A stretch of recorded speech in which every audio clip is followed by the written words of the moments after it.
just struck me that when we think that Muslims are responsible for violence aimed at Western nations, it receives a huge amount of attention in the American media, and yet when the United States brings violence on that level to Muslim countries, kills an equal number of civilians, dozens of people killed by drone attacks and the like, and tons of people killed that way over Afghanistan over the past decade, it barely registers. I mean, an attack like this level of death in Iraq, for example, or Afghanistan would barely register on the media scale. The other aspect of it, though, is what you referenced in your question, which is when it was widely assumed, based on basically nothing, that Muslims had been responsible for this attack and that a radical Muslim group likely perpetrated it, it was widely declared to be a terrorist attack. That was the word that was continuously used.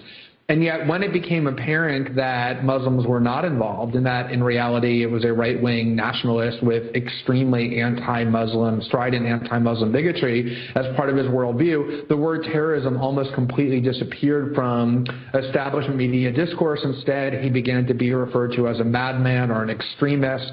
And it really underscores, for me, the fact that this word terrorism that plays such a central role in our political discourse and our law really has no objective meaning. It's come to mean nothing more than Muslims who engage in violence, especially when they're Muslims whom the West dislikes. Or the term lone wolf. But more to the point, I think, is this idea that Islamic terrorism is some kind of a unique problem in Europe. There are reports issued each year by the EU that count the number of terrorist attacks, both successfully executed and attempted but failed. And each year for the past 5 years, the number of attacks perpetrated in general exceeds several hundred, 200 or 300, sometimes 400. The number that are perpetrated or attempted by quote-unquote Islamists, as the report calls it, people driven by Islamic ideology, religion, or political grievances, is minute, something like 1 out of 294 in 2009, 0 out of several hundred in 2007. This is the statistic that the EU documents every year. There are terrorist attacks in Europe. Sometimes left-wing groups perpetrate them. Sometimes right-wing groups perpetrate them. Sometimes people with domestic grievances that don't really fit into the left-right spectrum attempt them or perpetrate them. But the idea that Islamic terrorism is some sort of unique threat is completely belied by the EU's own statistic. This idea. Anti-move propaganda 2.0. In all my years, I've never seen such biased, negative, and nasty news coverage as I have of the Philadelphia-based MOVE organization. There may be an exception, the coverage of the so-called Central Park Five, the young men charged and later cleared in the rape and beating of a young New Yorker, possibly. But both are test cases in media demonization. They just occurred in different cities. Remember the recent brouhaha over a rock and roll racist who called the president a subhuman? Editorials readily used such terms to depict MOVE, but they rarely do so these days. They are more sophisticated. Yet demonization remains. This tactic today is used as a pretext and a precursor for war. Remember Saddam Hussein called insane? Or Muammar Gaddafi likened to Daffy Duck? This is but the press, marching with their ink pens to wars of words. A recent article in the Philadelphia magazine entitled Lost Boy was full of innuendo and suggestion that MOVE folks beat and attack their children. The article, detailing the life and untimely demise of the man once known as Birdie Africa, was at bottom a smear piece on MOVE. Why? Why now? Because MOVE people are up for parole now, for their minimums have all been served. All of the survivors of the police attack on MOVE of August 8, 1978 have spent over 30 years in prison. Now it's time to slime them, according to the press. They do it in a more sophisticated way today, but they do it. They even gratuitously publish bits of letters from MOVE people, which gives illusion of balance. But the slant remains. MOVE is bad. Police, good. How anyone could write about the massacre of May 13, 1985, and not announce that city cops killed 11 men, women, and babies with murderous intent blares the slant of the entire piece. Cops are quoted saying stuff that suggests they never kill kids, as they are killing kids. Former police chief Gregor Sambor told members of the MOVE Commission that MOVE children, were considered combatants. Think of that. Combatants. Those children, combatants, were bombed and burned to death by the city of their birth. Yet the slant is a child was forced to eat fruit instead of candy and fresh vegetables instead of Twinkies. Slant wins again, huh? From Imprisoned Nation, this is Mumia Abu Jamal. These commentaries are recorded by Noel Hanrahan of Prison Radio. The cows. Justice Stephen Gabe in for another broadcast, hopefully to share constructive information on the system of racism, white supremacy. Today's date, Wednesday, June 25th, 2014, so I have been told. We will be back on Friday. 2 days. We'll be back on Friday. Tune in. We'll give out more information a little bit later in the broadcast on our next scheduled installment. For folks who are accustomed to tuning in online and listening at the Black Talk Radio Network site, at least I was having difficulties with the page. If other folks, if it's working for you, kudos, keep on listening and don't even bother. But if you are or have been having any difficulties, it's not just you. I had some trouble as well. Hopefully that will all be corrected. Contacted Mr. Reed, site founder, and hopefully we'll get out any difficulties, get those worked out immediately. But in the meantime, you can listen online at our TuneIn site. I have that linked on our Facebook page as well as our Twitter page. TuneIn, TuneIn. If you click the normal link that we have for the program, you'll be able to access the page. If you have any difficulties, feel free to drop me an email, tweet, whatever the case may be. But you can listen to us online live. If you normally do not call in to listen to the program live, you can listen online via your computer or any of your apps that you have on your mobile devices just by going to TuneIn. And you will see us linked there, and you can check out the program live online. With that, the beginning audio clip, Mumia Abu Jamal, still in greater confinement, but remaining very active. If anything, that should be motivation, regardless of what you think or feel about Mumia Abu Jamal. He has been extraordinarily active on death row for many years in the state of Pennsylvania, but continuing to publish content and do weekly, not sometimes even multiple times per week, commentaries. He recently had, I thought, very accurate things to say about Shinseki being let go, even though he did resign, with the whole VA scandal and what's going on in Iraq. He seems very up to date. If he can be that informed and paying attention to what's going on and have his view from behind bars, as I said, even though he's not there now, being on death row for many, many years, there is no excuse for those of us who are not behind bars. We've got internet access, library access, can get a subscription to a newspaper, or at minimum can go to the library or get other access to sit in front of the television and see what's on the news, to be informed about what's happening locally, nationally, globally. One of the more important events, I think, over the last 30 years or so in this area of the world, what took place in 1985, May 13th, with the MOVE organization in the city of brotherly love, Philadelphia, Pennsylvania. Lots of material. There are books, documentaries, commentaries on what took place at that time, a lot of in-color footage. They had pretty much round-the-clock news coverage of the bombing of the MOVE house that left 11 black people, 5 of which were children, dead, as well as over 60 residences, many of them black homeowners, burned down, destroyed, tragedy all the way around, any way that you look at it, in my opinion.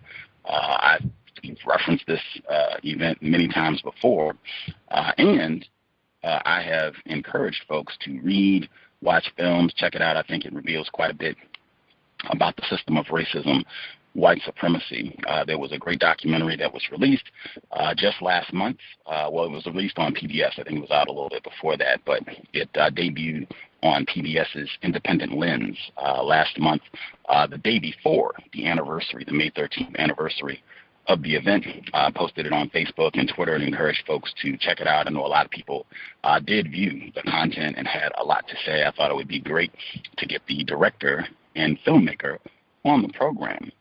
Before we introduce him, I did want to just recognize the 5 children, 11 total, but particularly 5 children who died in this event. Patricia Dotson, also known as Tree Africa. Zanetta Dotson, also known as Netta Africa. Phil Phillips, also known as Phil Africa. Delisha Orr, also known as Melissa Africa. And Tommaso Lavino, also known as Tommaso Africa.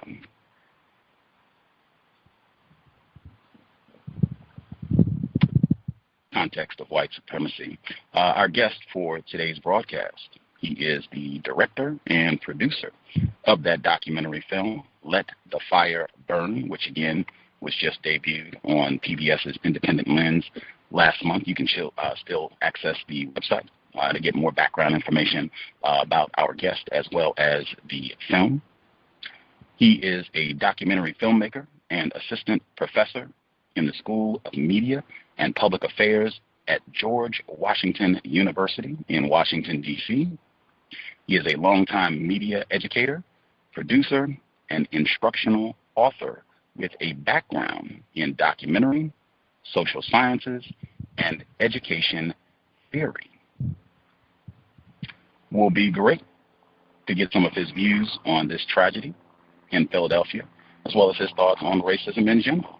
Real pleasure to have him on the program. Joining us live, our guest, Professor Jason Osder. Professor Osder, are you with us, sir? Yeah, hi, how are you? Thank you for having me and for continuing the discussion. Thank you. I'm glad you could share a bit of your Wednesday evening. It will be great to discuss your film work and get your views on these events. For any of our listeners, this might be their first time hearing about your work. I hope folks who listen to this program have at least seen the film by now. Anything that you think folks should know about you and the work that you do before we get started? Well, thank you for the nice intro. I think you covered it. I mean, I guess, as I said, I'm glad to be here. Glad anytime people want to take the time to discuss the film and moreover to discuss the history and the events, because I mean initially that's how I approached this, as this piece of history that I remember from being a child that just seems so underknown for, as you mentioned in the intro, for the weight and importance that it should have. So I just really appreciate the getting a chance to talk about it. Absolutely, absolutely. I think 2 bits that are very important. Number one, you grew up in the greater Philadelphia area, and you were there. You were a child when these events happened. You were about 11 years old. Is that accurate? Correct. Okay. And the other bit that's important, I think, for folks who haven't seen you, you are a white man. Is that accurate? That is true, yes. Okay. Right on. This program, and really just for this topic especially, I think very important, the term racism. I use that as a synonym with the term white supremacy. I have the same definition for both terms.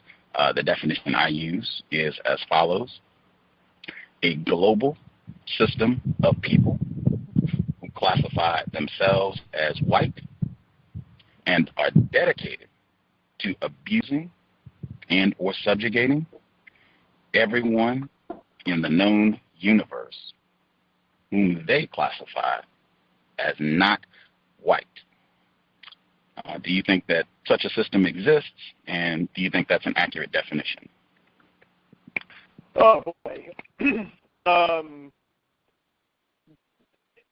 I think such a system exists. I guess yes. Is that I guess from my point of view, it's very difficult to have a complete description or definition of what you're talking about. So I don't really dispute or disagree with much of the way you describe things. I think that it's important to continue to dig and not feel secure in any definition, but continue to ask questions and probe wherever any sort of intolerance, racism, bigotry, patriarchy, homophobia, any sort of fear or dehumanizing of people for who they are. I think we need to be very critical and dogged and be looking out for it wherever it is. So I don't disagree, but I think it's always incomplete and work to be done, which I expect you don't would probably agree with also. Okay. I do want to ask, since you do have a background in sociology, I do want to ask what your definition, what you normally mean when you use the term racism or write about it, discuss it, have films like Let the Fire Burn that are operating around the concept of racism. But one point that I do want to make, at least that is my view, and this is something that I'm very secure in, and this is something that I have come to a firm conclusion on. The one thing that differentiates racism from any other types of oppression, because I do agree you have people that are mistreated for a variety of reasons, not just racism, all around the world. That is undeniable, indisputable. The one difference that I make, racism is basically organized war against non-white people, black people in particular, and it is worldwide, and I think my definition reflects that, and I don't think that anything else compares, not even close, to the operation of racism and how it manifests in all areas of people activity. I don't think most people think of it in that manner, but that's what it is. This is organized war against individuals who are classified as not white, particularly black people worldwide. That is one major distinction that I have in the way that most people think about racism. But I do want to get, since you do have a background in social sciences, what is your definition of racism? What do you mean when you use that term? Well, I mean, I guess I'm not sure I do use that term very much. I'm not sure I really have a working definition that I think about. I mean, I don't where I'm particularly calling people out or defining what racism is. So, I mean, I'm not sure I have or really am in a position to have a particularly good answer to that question. That's fascinating. Do you, with what happened with the MOVE organization, do you think racism was a part of that narrative? I would say an important part. Do you think that's accurate? Absolutely. Oh, okay. Right on. We will dig into the film. I think a lot of these issues will be explored directly and indirectly as we discuss your film. Again, Let the Fire Burn. Folks can check it out, visit it online. It should be on Netflix as well. I don't have Netflix, but I've been told by people if you have Netflix, you can watch it there too. Yep. See, got confirmation. I guess to kind of start off with, these are just some background. These are kind of quickies. I want to do these, and then we can kind of give background information for folks who don't know what happened with MOVE, and then the details of the film. What was the budget for putting this project together? The budget on the film? Yes, sir. Well, so the film itself took a number of years to make, and so there's a lot of sort of time that goes into it that's not necessarily ever paid. And so depending on whether if you include that in-kind, so-called in amount, including that, it was about $500,000. But cash amount, it was probably about half of that, about $250,000 or $200,000 in cash to make the film. And that doesn't include what the distributor or independent lens, as you said, spent to put it on or market it. Stuff like that would be separate. Okay. And how did you go about obtaining the funds? Were you able to get grants or other means to get the finances? Well, as I said, I worked on it for a long time with no funding whatsoever, and it was certainly a challenge to fund as well as a challenge to access the archival materials. And then it was helpful when I joined the faculty at George Washington University. So I was able to sort of go at it with some more institutional partners and tools. And around that time, got some funding from them, from the university, and also from the Sundance Institute. Funded it partially. So that was able to get us to a point where we were able to then do things like sell it to a distributor and sell it to public television, which then closed the gap for the rest of that funding. Okay. And you yourself, you said it took a lot of man hours to go around and kind of view the material and do a lot of the editing and things of that nature. If you had to give like a rough estimate, how many hours you personally did you invest in putting this project together? Oh, hours? I couldn't even begin. I mean, years? This took place over certainly years, and this took place over the course of more than 10 years. Wow. Wow. Okay. And in that course, again, rough estimate, I'm just trying to give folks an idea of how much research went into it. Ballpark of how many books, documentaries, archival footage, just how many sources that you looked at in order to put this project together? I mean, I can't say that it was exhaustive, but it was nearly so. I mean, I think there's always more out there. We certainly didn't personally talk to as many, eyewitnesses and people like that as we possibly could have, but I read everything that was available that I could find, watched every piece of video that was available that I could find, talked to several dozen people, but you could talk to hundreds of people on a project like this, and I wouldn't say that we were exhausted in terms of talking to everyone, but we certainly read and watched everything that existed or that we could find. Okay. To the best of your recollection, I know you were relatively young when these events took place in 1985, but do you remember how your white family circle, white friends, parents, and things of that nature, do you remember how this event was discussed in your family circle at the time that it happened? Yes and no. It's hard to after you work on something for so long and then you wind up talking about it and answering questions and doing press and whatnot, I can't say that I have a particularly clear, precise memory. I remember it being, at least in my school, just an uncomfortable feeling where adults, I think, didn't, particularly once the events went down and the fire happened, they didn't seem to have an explanation. I think as kids, you're sort of sensitive to that. Like there wasn't, and then certainly you did hear, and still hear sometimes when I present the film, especially in Philadelphia, a very racist tinged sort of narrative similar to what Brother Murmillo was describing in his description, like a very slanted narrative. And I don't know that I have like a specific, memory of exactly like hearing a phrase or hearing something particularly ugly, but there was certainly that side to it that you were aware of. Or when you've done the screenings, particularly in Philadelphia, have you heard the term terrorist used in reference to the MOVE organization? I don't know that I've heard that during this round, during my actual screenings or during this round of things. I mean, certainly that's there in the archival record, and I found it particularly interesting. You're looking at this stuff from the late 80s.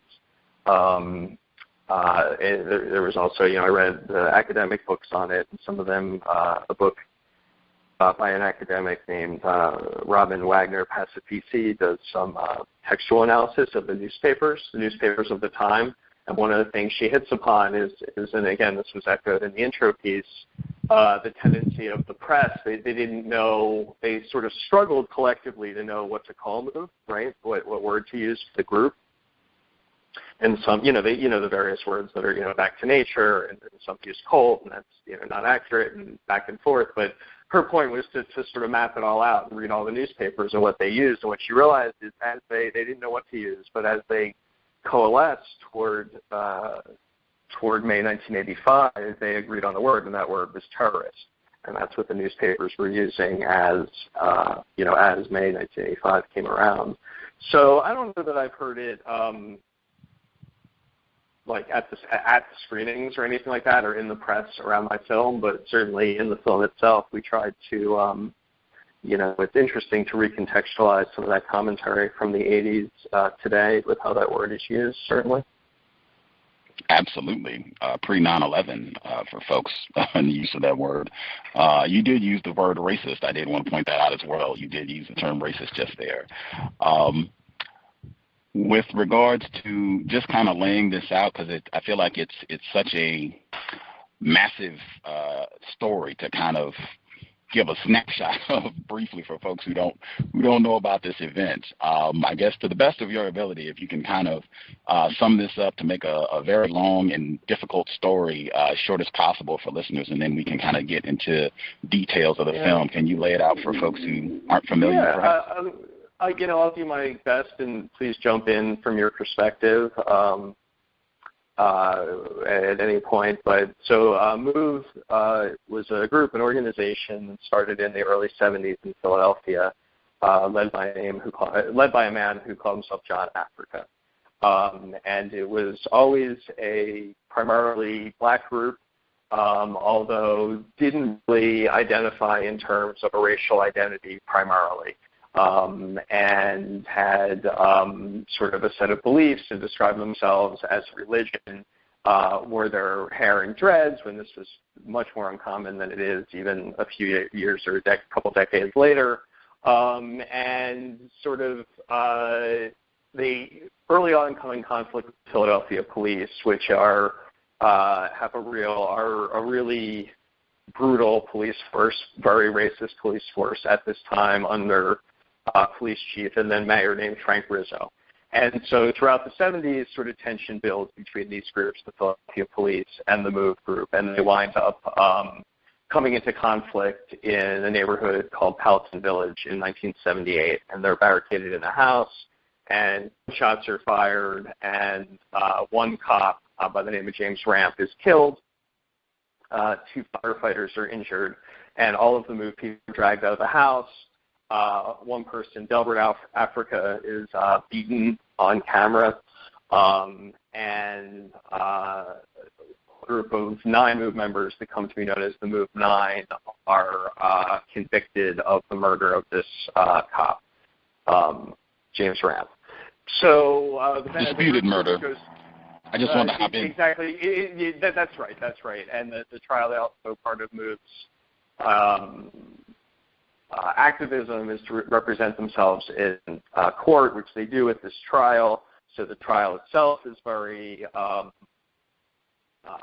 convoluted and not well managed and sort of a bit of a farce. But they are 9 people are convicted and sentenced to life in this alleged murder. So the group sort of regroups in a different part of Philadelphia on Osage Avenue, this time in a row house. And I think this is now the early 80s. And essentially they have hardened a lot because they are very active at this time in getting these cases reopened. 9 of their comrades are incarcerated, and all of their activity has shifted toward the goal from sort of a general sense of pro-life activism to specifically getting these cases looked at. And then from the Philadelphia police point of view, these people they're convicted of killing a cop, and that getting the cases reopened is probably not really realistic, but that's what they're activating for. And that activism turns into sort of doing a lot of things on the block. They fortify their house. They have a loudspeaker. And the neighbors, it's causing a lot of tension with the neighbors. So eventually this turns violent again. The police fire over 10,000 rounds of bullets into the house that has children and adults in it. They use fire hoses. smaller explosives. All of this fails to get the group to surrender. The group has fortifications on the roof, what comes to be known as a bunker.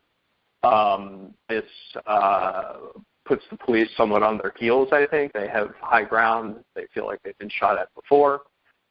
It's questionable whether MOVE actually fired any shots. The police are firing on themselves at various points. But then eventually they decide to drop military explosives, 4 pounds of military explosives from a helicopter onto the roof of this row house, ostensibly attack this bunker, this fortification. That also fails, and then they allow a small fire to continue burning using fire as a weapon, which eventually results in, I think, as you already said, the death of 5 children and 6 adults in the house, and the destruction of 3 city blocks, which is one of the largest fires in Philadelphia's history. So that's basically the story, and no one has ever charged, let alone convicted, for the deaths in the house. No one from the authorities, from the police or the city government, is ever charged in this. And, yeah. Right on. Great synopsis, I think, for something that spans several years and covers quite a bit of important history in the cities. Did you have something else? I should say, the film, if you haven't seen it, uses the archival record somewhat exclusively, and, one of the reasons to do that is to sort of let history live and not try to put my own, obviously you have a lot of control over the story, but you're not, you're sort of letting the words and the words of the time and the presentations of the time live as they are. So that's what we tried to do with the film, and I think from the perspective, in general, and from the perspective of your program, there's pro and con to that sort of approach, and, so the film doesn't, do a lot of things that you come to expect documentaries to do in terms of put a lot of historical context and what was going on in the country at that time and how this does fit into patterns of systemic racism and of violence against black people in America. And it's kind of somewhat typical or expected of a documentary to sort of just overtly do a lot of that work. And the style of this film is to leave it a little bit, leave people to make their own connections, draw their own conclusions, do a little bit of their own research and look around the world more critically. And I think there's pro and cons to different approaches. And that's sort of how this film works, is not to try to say exactly what to think about this, but to lay it all out there, because sometimes it's more powerful when people kind of come to their own conclusions. Right on. I would definitely encourage anyone, if you are a novice to what happened with the MOVE organization, Philadelphia is a fantastic city to use as a case study for the operation of racism, white supremacy in the United States specifically. You could pick any city, but wowee, particularly because it's not in the South. And I think most of the time when people start thinking about racism and they immediately go to Mississippi or Florida or someplace below the Mason-Dixon, I would say Philadelphia really at any time, because they had a lot of race riots even all the way back in the 19th century around slavery, and there are even some other MOVE documentaries that put that in context as well, that this is not the first time that there's been a fire where major property was destroyed around racism in the city of Philadelphia. But I definitely understand. That's right. Louis Messiah's documentary, Bombing of Osage Avenue, which covers the MOVE bombing as well, but also, as you say, covers more of that history in Philadelphia. And I guess I would add, too, it is interesting the way people kind of like use the shortcuts or whatever, because not only do you have that geographic thing, but I often, people see clips of the film, the fire itself, and they say, oh, yeah, didn't that happen in the 60s or 70s, right? Like, they just see the fire and they think of a certain time period and, like, riots or whatever. And you're like, no, 1985. And they're like, Philadelphia, 1985. And they're like, oh, that's weird. And then you say, yeah, it's like 30 years ago. And then people seem even just shocked that 1985 is, in fact, 30 years ago. Seems to just shock people. So I think it's good to shake up people's notions of where, the little pockets that history belongs in. Absolutely. And I would say also this is a great illustration of my contention. Racism is war against black people. I think that term war was used repeatedly in your film, that I've never been in war. Now I have. This is war out on Osage Avenue. And I want people also, in terms of context, man, it was lovely. Your film debuted on Independent Lens, PBS, last month, right in the middle of Cliven Bundy and his gang of white militiamen out in the Nevada desert. Not one shot was fired by enforcement officers. No one was arrested. No one was charged. And these folks had sniper rifles trained on federal agents for someone who was committing a crime, by all accounts, stealing from the federal government and not paying taxes on his property, where he was allowing his animals to graze. Very similar comparisons, in my opinion, to MOVE, and not one person was arrested, not one person was charged, no shots fired out in the desert in Nevada. And these folks were regarded as patriots. Yeah, I mean, I watched that news, and I agree with your analysis 100%, and I guess more generally over the year and a half that the film's been out and I've been touring with it, it's always interesting to see what people connect to it when I go to different places. I go to New York and people talk about, stop and frisk, and I go to North Carolina and people talk about certain tension they're having there, and it brings up different things, and different things resonate with me. And I always say, what I try to do with the film is again, sort of to say, look around, where are people being dehumanized today? Where is violence, as you say, where is violence being done to people just because they are, right?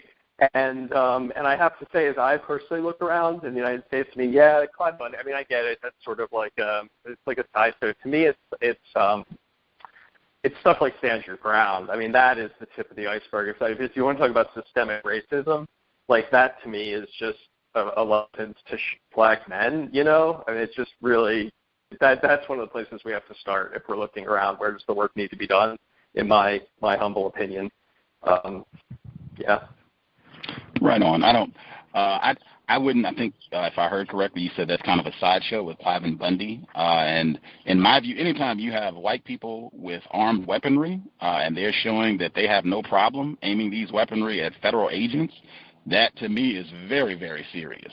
And at the time, hang on one second. At the time that event happened, prior to him making his comments about black people and being better off in slavery and all that jazz, prior to, I said, can you imagine a group of black people doing this, where they've already been accused of committing a crime, federal agents arrive, and you have armed black people standing outside, large numbers of them, and they're pointing their weapons at federal agents, and nobody goes to jail, not one shot is fired. Can you imagine this happening with a group of black people anywhere in this area of the world? And I cannot. And I would use the MOVE example as an illustration, in fact, from your film, where you have MOVE individuals outside with guns that are not operable. They're terrorists. Cliven Bundy and this group of white people do this, and they're patriots up until he made those comments. I agree with you 110%. And when I say sideshow, I mean that it's meaningful because of the symbolism and the theatrics, and it is ridiculous. But the point I was making is that Stand Your Ground is the justification, is the legalization of unarmed black men being shot by the same sort of psychopathic, racist of person, but they're really pulling the trigger and getting away with it. And it's happening more. Do you know what I'm saying? Like, there's always going to be, in my opinion, there's always going to be the Cliven Bundys of the world, but it's the systemic, it's the unarmed black men being shot that I don't know. I get your point. I get your point. That is definitely a manifestation. It's almost like you don't want to give him too much. It's like I guess that when I say sideshow, it's like, I don't know. It's complicated. I guess if I have any point to make in all this, is like we got to keep digging and asking the hard questions. I totally agree. The point I would make before I get to the next aspect of your film is that I think it is the other side of the coin to what you're talking about.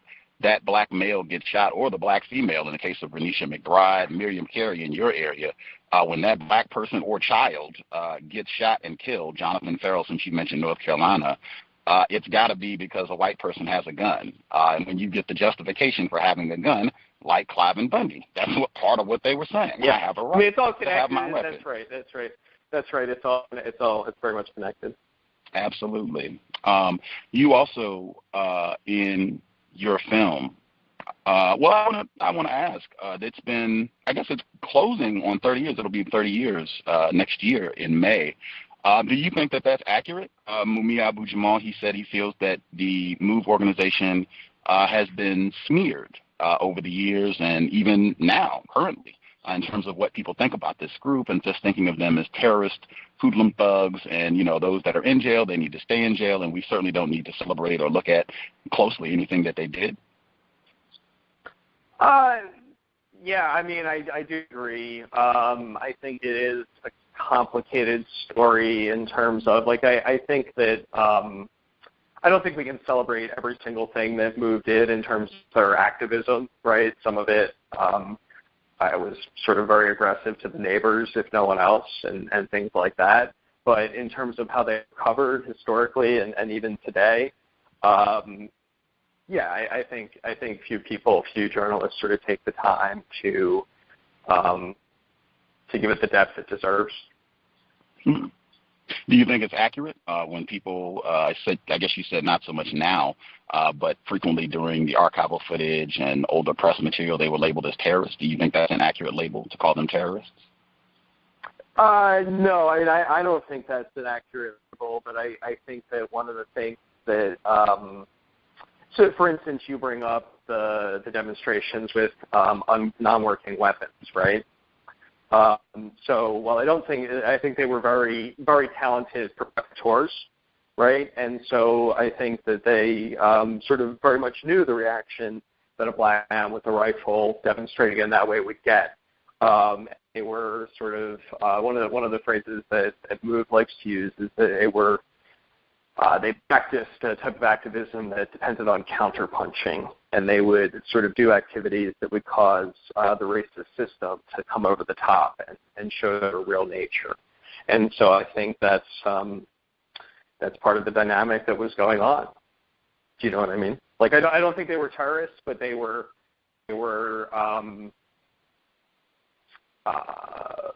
willing and able to sort of use that imagery and play on those on the parts of and play on the press.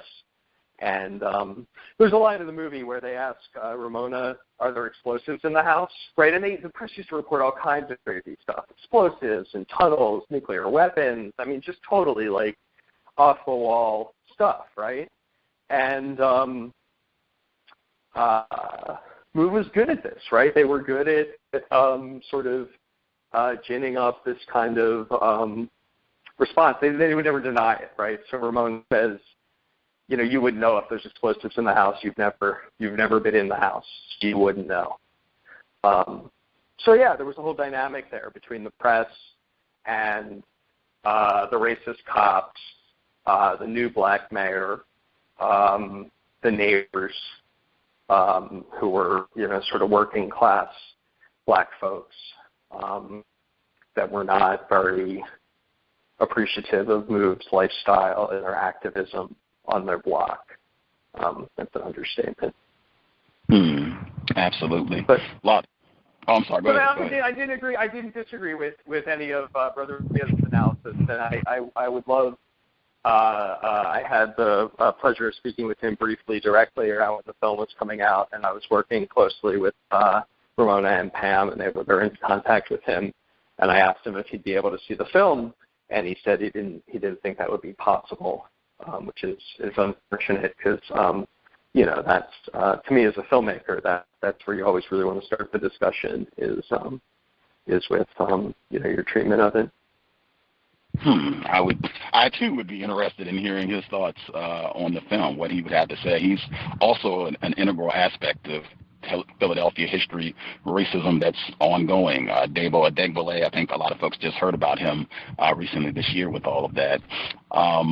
You also in the film, you have an interview, I guess. It's on the Independent Lens site. Folks can check that out, where they talk about the 1978 confrontation with enforcement officials, where Life Africa, a child there, was, I guess, found murdered. That's the way I articulate it. This, again, was disputed. Many of the MOVE members saying that the police trampled Life Africa. The counter claimed that some MOVE did something to the child to cause the child's death. I haven't seen anything where there was an ultimate conclusion around all of this. This came up again with regards to treatment of children, obviously, where you have 5 children who died in the 1985 bombing of the MOVE residence.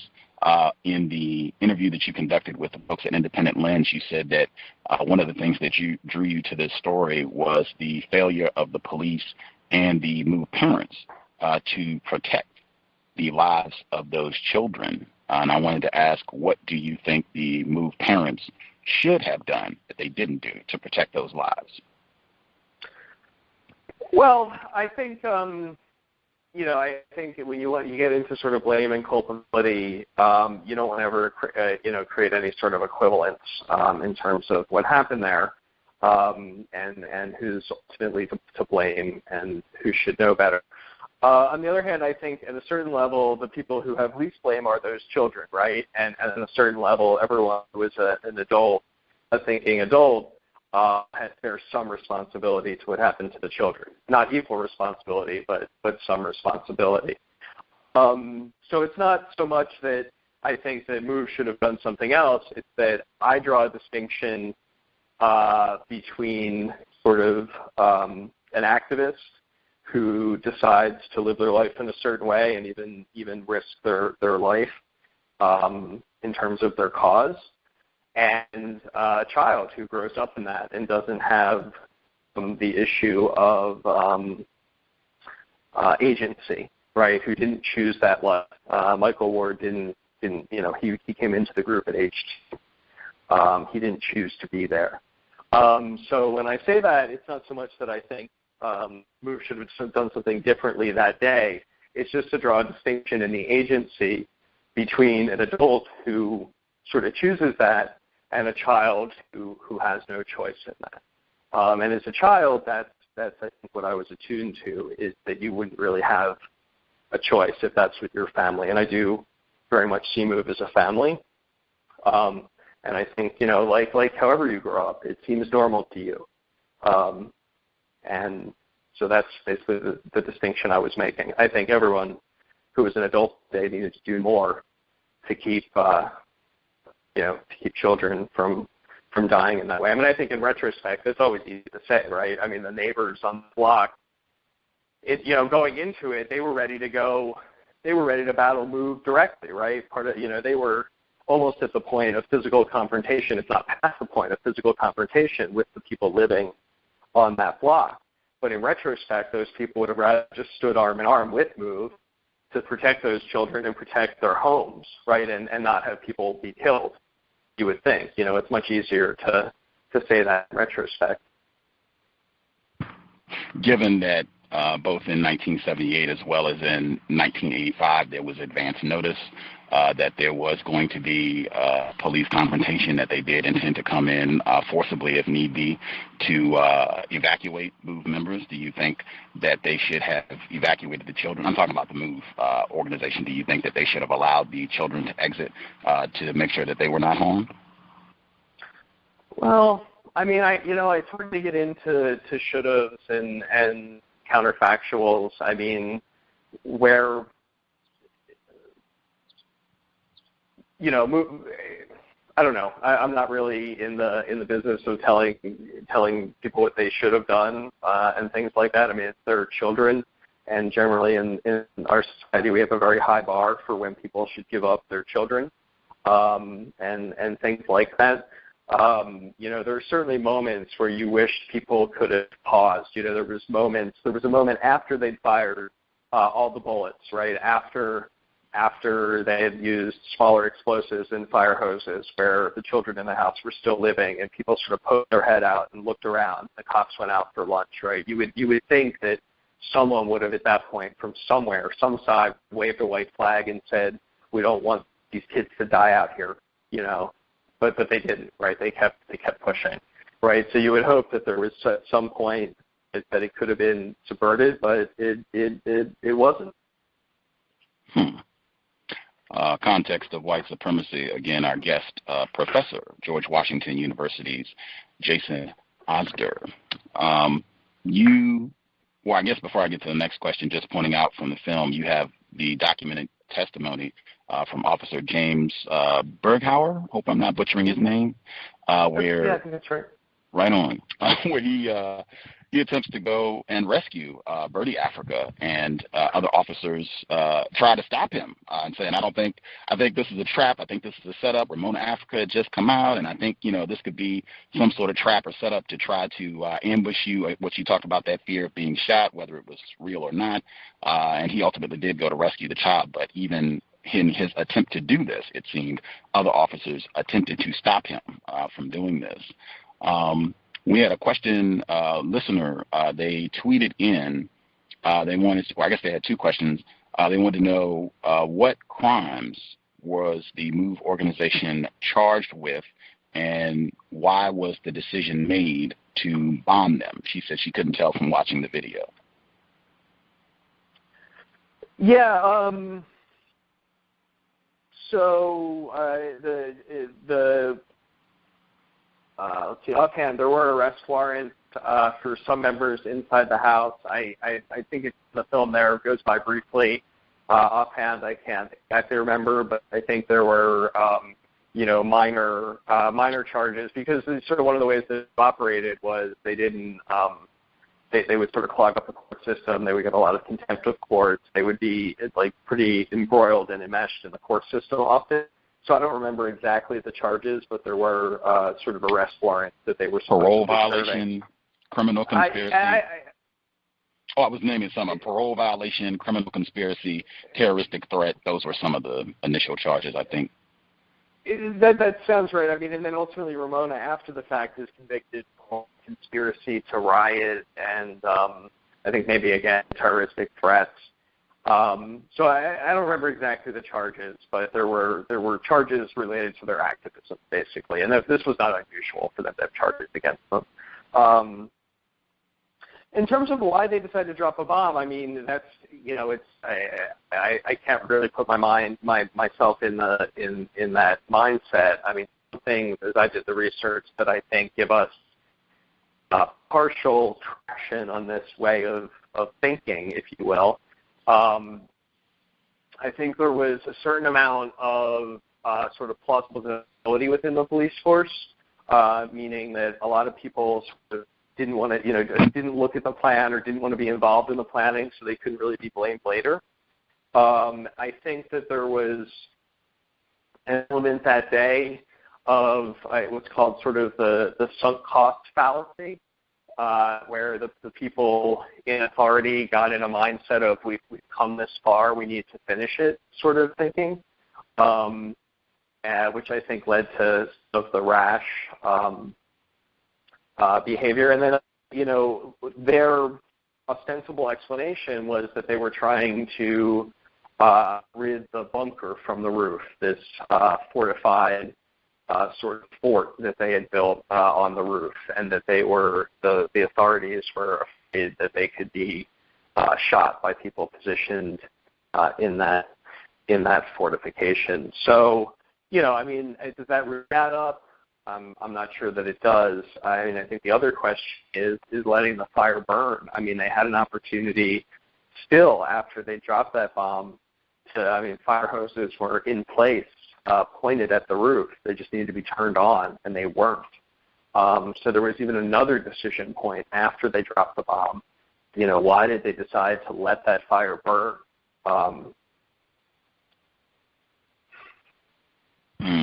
The Ramona Africa, she brought up in a 2010 interview with regards to letting the fire burn. My question is, it comes up in the commission to investigate what happened. Was fire being used as a weapon? And that's what I wanted to ask you, but I just wanted to insert Ramona Africa. She did a 2010 interview with Democracy Now!, and she states that for people who say I guess she's heard testimony from officials who were involved, fire officials, police officers, that they did not initially choose to attempt to put out the blaze because they did not want to endanger the lives of firefighters. And they cited in 1978, at least they reported that MOVE members fired shots at police officers and firefighters, even though that is under dispute, and that they didn't want to endanger their lives. Ramona Africa, she responded that they had used those deluge guns to douse the house with thousands of gallons of water prior to dropping that bomb that eventually burned down not just the house but the entire neighborhood. And they didn't have any fear of the firefighters being shot at or losing their lives when they were dousing the house with all this water ostensibly to make their tear gas more effective and to neutralize this bunker structure that was on the roof. Why then would it all of a sudden be a problem to use these same deluge guns, as you just pointed out, to put out the blaze? But do you think they were deliberately using fire as a weapon? I think that there's sort of two layers up to me. One is the very detailed layer, is, fire as a weapon, or the other thing that comes up in some of the testimony is the possibility that some people didn't die in the fire, but were actually trying to escape and were shot dead in the alley. They were running away from the fire and dragged back into the building. And after that claimed, I don't think there's much for, sort of, I think at a certain level, or you brought up, I'm glad that you did bring up the as James Berkshire wants to go in because he sees Michael Wall and he really sees his child, and someone else is not to take a track. I think that all of those moments that are sort of happening simultaneously and are sort of really clouded at the very center of this, this fog of war moment, I think it's very difficult to know exactly,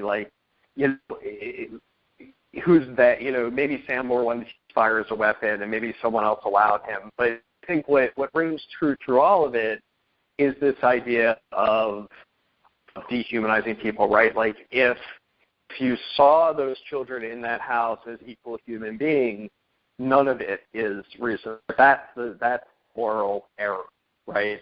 Is sort of that level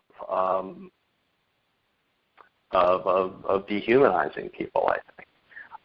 So, yeah, I mean, do I think this is a weapon? Yeah, I do. The unanimous decision by everyone out there to do it that way? No, not exactly. It was more like chaos, right? But it was chaos that was tilted on, as you say, systemic racism and the power structure that was very tilted toward the possibility of killing these people, which it did. Context of White Supremacy. Again, Professor Jason Osder. If you have questions you would like to ask the good professor and filmmaker, the number to dial 760-569-7676, and the code is 564-943#. Star 6 if you have a question, if you'd like to get in on the conversation. I wanted to add, definitely think this is super important. I don't know what your familiarity is with COINTELPRO, counterintelligence program that operated against many black people, non-white people on the whole, and some white people who were operating during the 50s, 60s, 70s against racism, a part of the so-called civil rights movement, up to and including Muhammad Ali, Dr. Martin Luther King, Minister Malcolm X, many others. Do you think that's relevant to what happened with the MOVE organization and even some of the news reports? Because that was also a key aspect of the COINTELPRO operation, was to put out distorting information about individuals who are working against racism so that it would invalidate their work, so that people would see them as crazy, folks that should not be trusted. These are just crackpots or hoodlums, certainly no one that's doing legitimate work. But do you think COINTELPRO is relevant to what happened with MOVE? No, I do. I guess my general thinking is that all of the connection points, all of the comparisons are relevant to a point, but also need to be dealt with critically, right? So part of the history of MOVE sort of transforming from a rather peaceful, fairly harmonious with their neighbors organization to a much more hard-edged, militarized organization, or at least presenting themselves that way, did have to do with the oppression that they were experiencing and the idea that, being arrested wasn't just being arrested, it was getting beaten and possibly, your as you pointed out, the life Africans, that they really sort of both targeted for violence and at times infiltrated, not necessarily by COINTELPRO, but infiltrated through PF and sort of, simultaneously sort of violently oppressed, making them more defensive in posture and sort of infiltrated and nudged and entrapped to be more, in particular, seek weapons and things of that nature. And this was all early in their history. So yeah, I think it is relevant, as are, the things people bring up in terms of black people being bombed or fired used as a weapon, things like Tulsa, Oklahoma, and things like that. And in all of those cases, or not necessarily even fire, I think the incident that comes up sometimes in Q&A is the incident with the Danziger Bridge after Hurricane Katrina, and the people that are shot back across the bridge. And what I always think, it's not, as long as the discussion, like, I don't know, people say it's just like that. It's like that, but it's not just like that. You know what I mean? It's like all of these incidents have their own dynamics and their own place and people and whatever specific aspects are going on there, and they're worth studying, So, yeah, it's all relevant so long as it doesn't get flattened into one story. It's not one story. They're all different, That's my theory anyway. Right on. That Danziger Bridge incident, the officers originally were convicted, but then it got overturned. So even there's some similarities there in terms of no culpability for black people being killed. Are there multiple edits to this film? Because I feel like the first two times that I saw it, and that I saw it on PBS, Grape watched it all the way through, and then I watched it again in preparation for the program, and I didn't see it on PBS. And there seemed to be scenes that were not on the PBS special. Yeah, the PBS version is slightly shorter. It's a television hour-and-a-half slot, which is 83 minutes. The original theatrical version was 95 minutes in theaters, in festivals and on the DVD. So that was my quote-unquote director's cut or theatrical cut, 95 minutes. And not all of that is content. It also, that includes like making the credits shorter and a few things like that. So it's a little different, and that's part of the, essentially the business side of things when you make a film. It's just a little different way I do it for television, depending on who does it. Okay. Who did the editing for the television? I did. I edited it down for television. Okay. One of the things that I thought that was important that was not in the version that aired on Independent Lens PBS, Sue Africa, at least to me, she looks like a white woman who was a part of the MOVE organization. That was not her appearance, and some of the things that she said was not in the PBS version, unless I'm misinformed, but it is in the director's cut version, if you will, the DVD version of the film. And I thought that was important because I think most of the time when people think about this organization, what they did, they don't think, oh, wait a minute, there was a white person who's also in this group. Yeah, I don't recall. I hope she wasn't cut entirely from the television version. I don't. But maybe parts of having her in. I mean, yeah, Sue was and still is a MOVE member. And, even if you talk to Ramona, she's very quick to say, MOVE is not an all-black organization, nor is MOVE sort of identify themselves with their mission based on race. She would say, often says, I want to get past black and white and on to right and wrong. And she'll often say, MOVE has had members of all colors, all creeds, and things like that. And that's kind of the way they present themselves. And I think it is important to note, to note that along the same vein,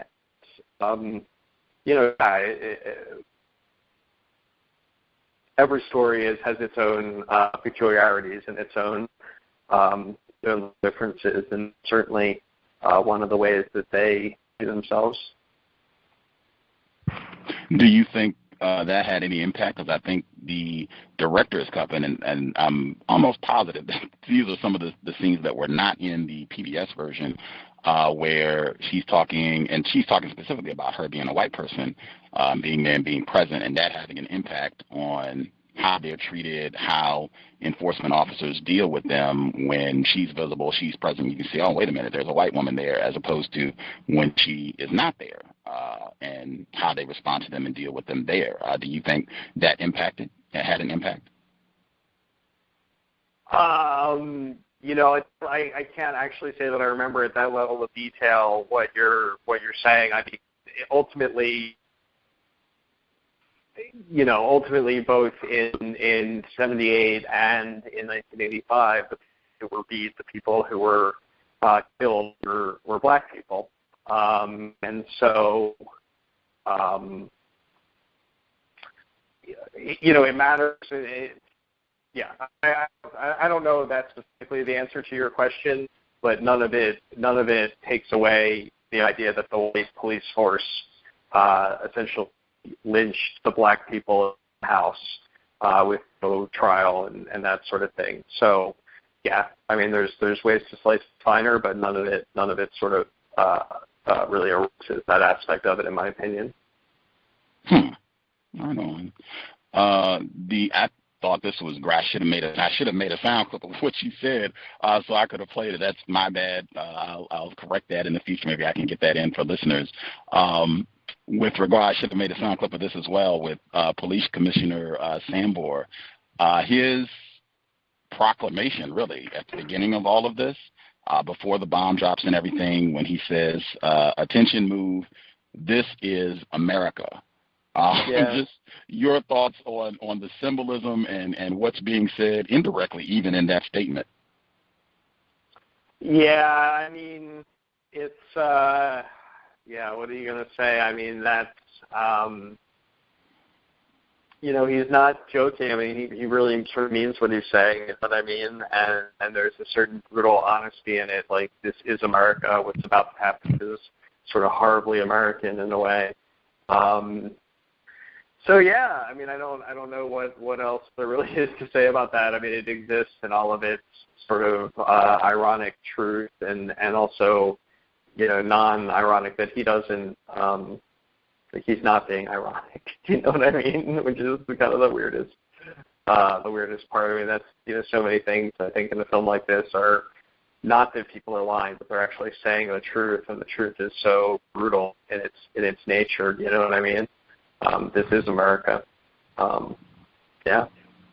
Wow, that's not what I was thinking, but that is fantastic. That even made me think that could be, if anybody else wants to do a project on MOVE, maybe that could be the title of it. This is America, 1985 MOVE bombing, and just put it in quotes with a picture of, whatever image you want to pick out that you think accurately reflects it. I was just thinking, we represent America, you are not, which I think typically happens with black people. If you want to go back to Katrina, they were not citizens in need of help. They were refugees, implying that they too were not Americans. But I like the interpretation that you had of it as well.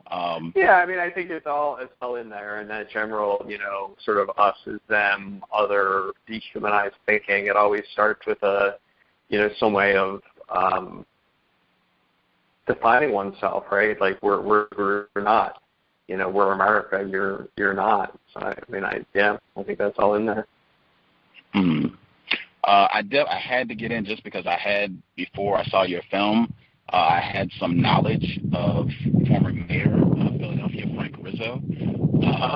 Very important. As I said, Philadelphia is a phenomenal case study in racism. I wanted to get your thoughts on him because he has a statue, unless I'm misinformed, in Philadelphia. I've been to Philadelphia, and I walked past it, and I knew about who he was before I went there, and then I saw it, was like, wow, they have got, you talk about structural racism, a statue of Frank Rizzo.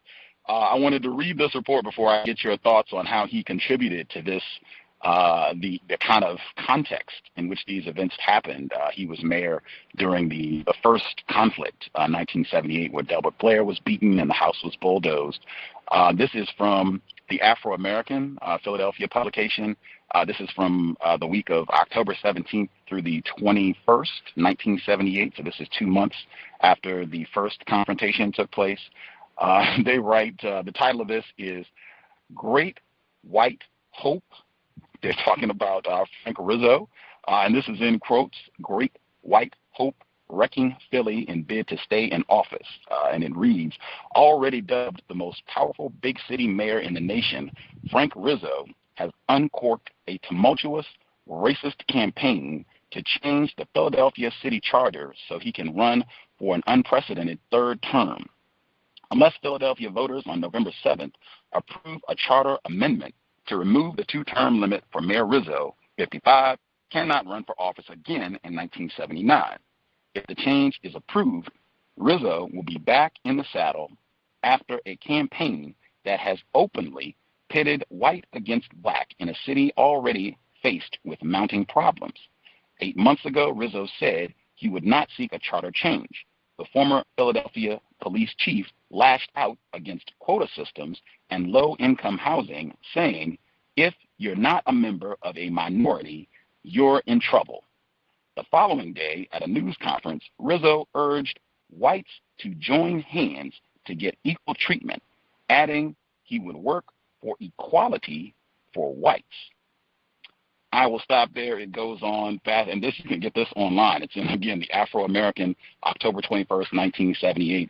Can you talk about former mayor and police chief Frank Rizzo in the context of this story? And again, he has a statue in the middle of downtown Philadelphia to this day, I think. Yeah, I mean, as a filmmaker, someone like Frank Rizzo is such a character, just such a gift, really, in a lot of ways. And I think in a lot, you study his career and you read that stuff. It's also a reminder of sort of how things have changed vis-a-vis political correctness and how the nature of how a lot of this is expressed is changed, and that it was. In essence, acceptable for politicians to be overtly racist and homophobic and just attack people, in the open as recently as the 70s. I think it's, you go to Philadelphia, you'll definitely hear a full range of opinions on Rizzo. And doing this research, there are things that sort of pop up and surprise you when you hear about them. And with Rizzo, I think one of them was that he, Rizzo, when in '78, Rizzo was mayor, and he went to the scene in Palace Village, and he held a bullhorn, and he commanded his guys. You know what I mean? And one of his guys was shot and killed, but they pulled all the kids out of the house, unharmed that day. And then the story I heard from multiple people, I never got this on camera, but multiple people in the know, was that in '85, Rizzo had put Sambor in an administrative post at the police academy. Sambor had become the police chief. And the story I heard from more than one source was that Rizzo was desperate to get good on the phone in 1985, and he wanted to get good on the phone because he wanted to tell him that Sam was no good. He was messed up in the head from Vietnam, and that he needed to get Sambor out of there, or things were going to go badly, right? And Rizzo was never able to get good on the phone to tell him that. Which I thought was an interesting little tidbit. So, it's. I agree with you 1,000%.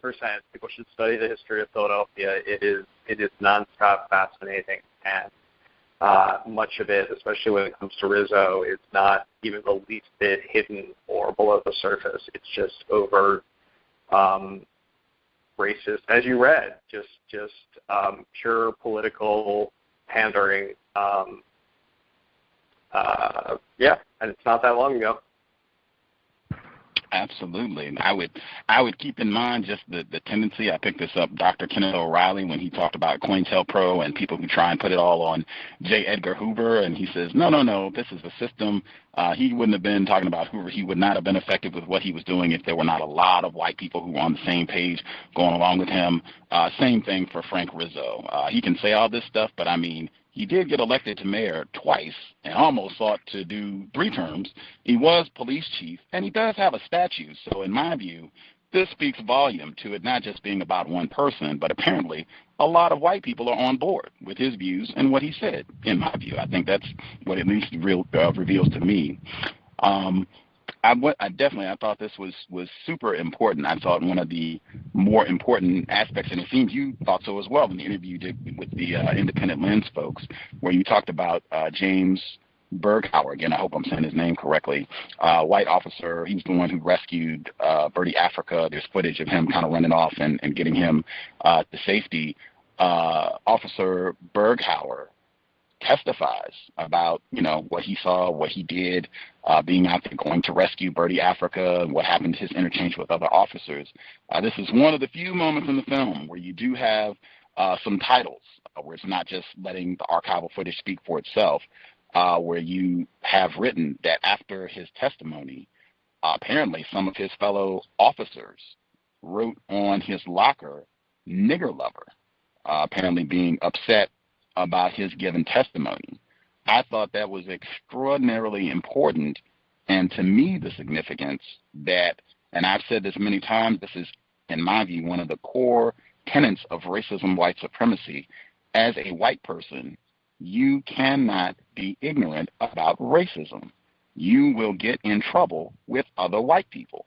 This, in my opinion, is an illustration of that. If you are a white person, there are expectations of you in terms of what you're supposed to do, what you are not supposed to do. If you violate those, other white people will let you know about it. And I think that's what happened. Other white people let Officer Bergauer know they were not happy about his conduct, his testimony, maybe even him rescuing Birdie Africa.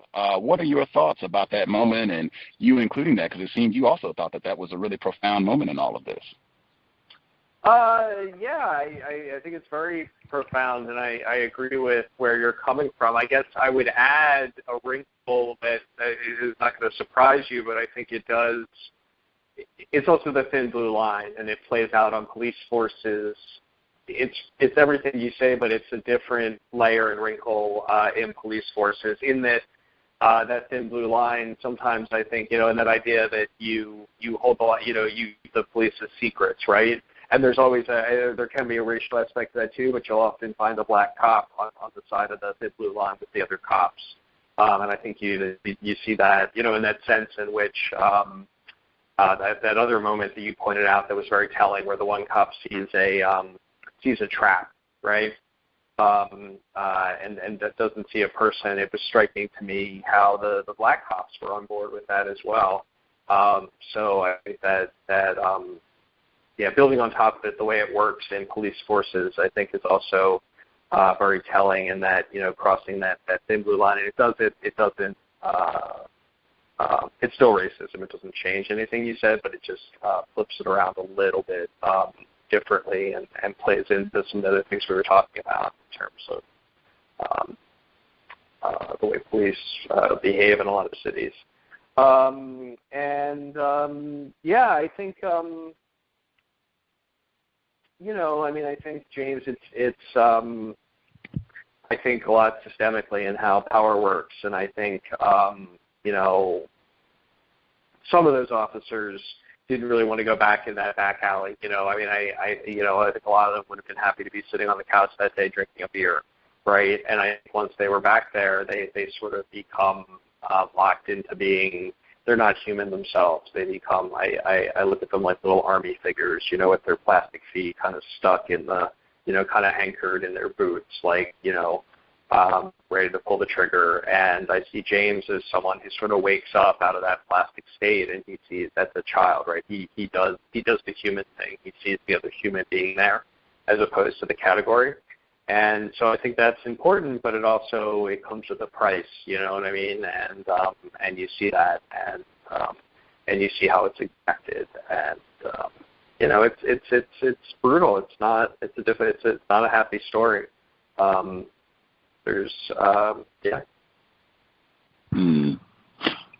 of the other officers involved in this, Terrence Mulvihill, he was also involved in the 78 confrontation. I think he was even one of the officers who beat Delbert Blair, a black male who was unarmed, who was beaten on camera, and ultimately all of those white officers, they were exonerated for their, in my view, heinous racist conduct, but that to be expected.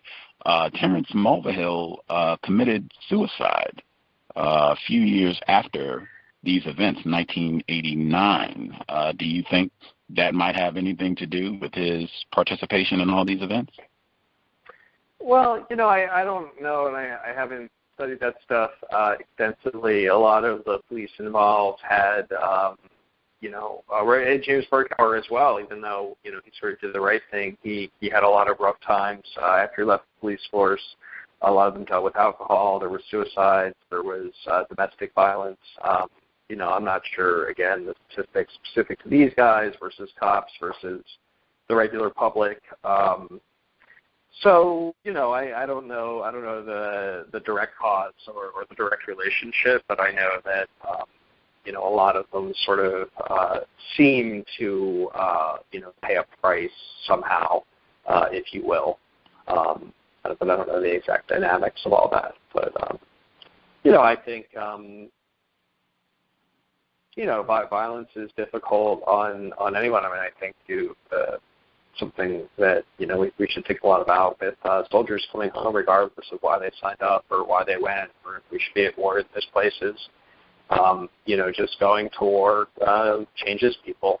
And, I think it's a struggle. Final question I'll get in, and then I see we do have folks who dialed in who have questions. Just the tragedy on top of tragedy. I know a lot of when people talk about what happened with the MOVE bombing, they focus on the 11 people who died and Ramona Africa going to jail, and rightly so. But over 60 houses, many of them black homeowners, were burned down in all of this. And that's, people who lost a lot of their life possessions and didn't have a place to stay, totally displaced. You also include in the film as a title clip that there was some compensation for these. I would say they're victims as well. There was some compensation for these victims, many black homeowners, and the city of Philadelphia did rebuild these homes, but it was really shoddy construction, and they were ultimately condemned. I don't know what the state of this area is today in terms of what it looks like, what the property is. Do you have an update like 2014? Like what does this property look like right now? Yeah, I was down there not too long ago, and it was striking to me. I mean, the houses are almost all boarded up. If you didn't really pay attention and look closely, you might think that they were the burned houses, but they're not. They're the rebuilt houses that were condemned and all the windows boarded. There's a couple families living in a couple houses, and they're basically holdouts. They're people that have refused the settlements from the city and are still looking for sort of justice of the sort for their property, and they've been there the whole time, been there since 85. And talking to them and hearing their stories was particularly interesting. There's no plaque. There's nothing that commemorates the lives lost or anything that happened there. So, it was striking and unsettling, and I would say to me it felt like a scar. It felt like something that hadn't healed properly.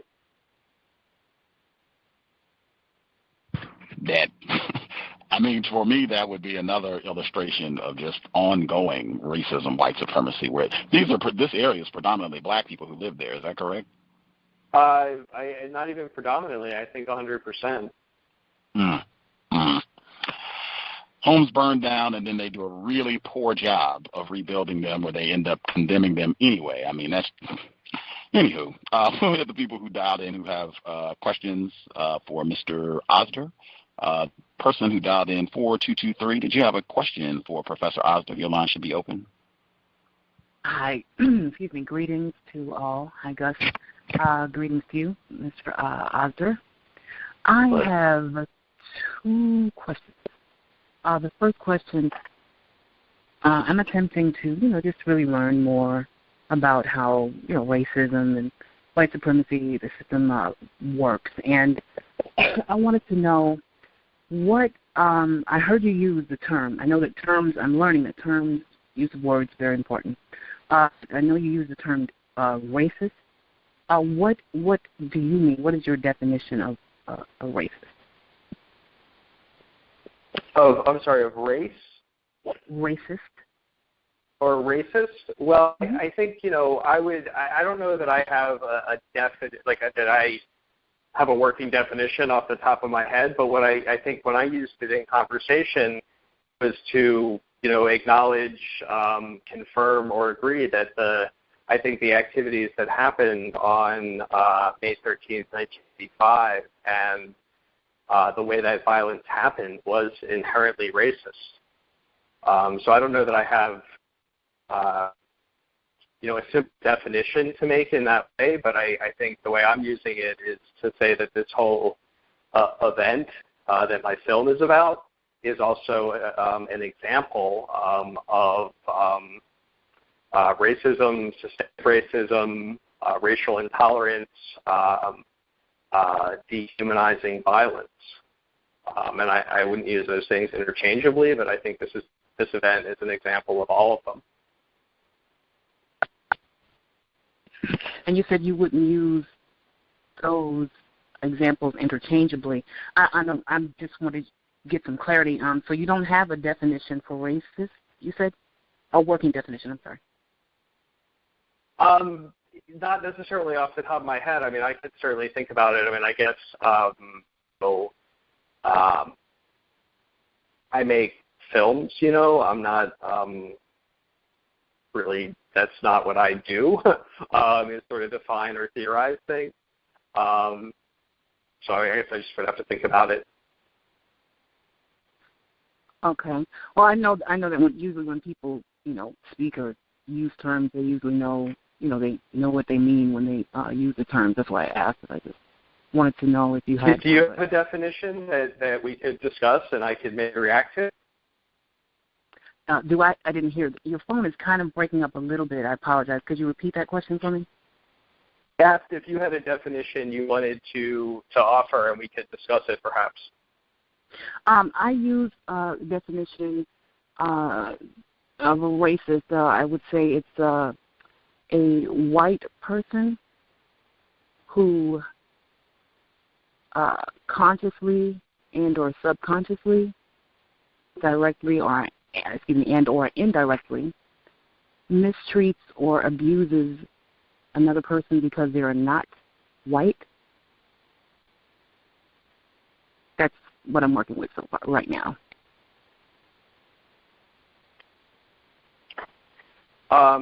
Yeah, I mean, I think I agree with that, and I think, as I said earlier to our host, I think that it could possibly be more than that, and I think one of the reasons I'm hesitant probably is because to put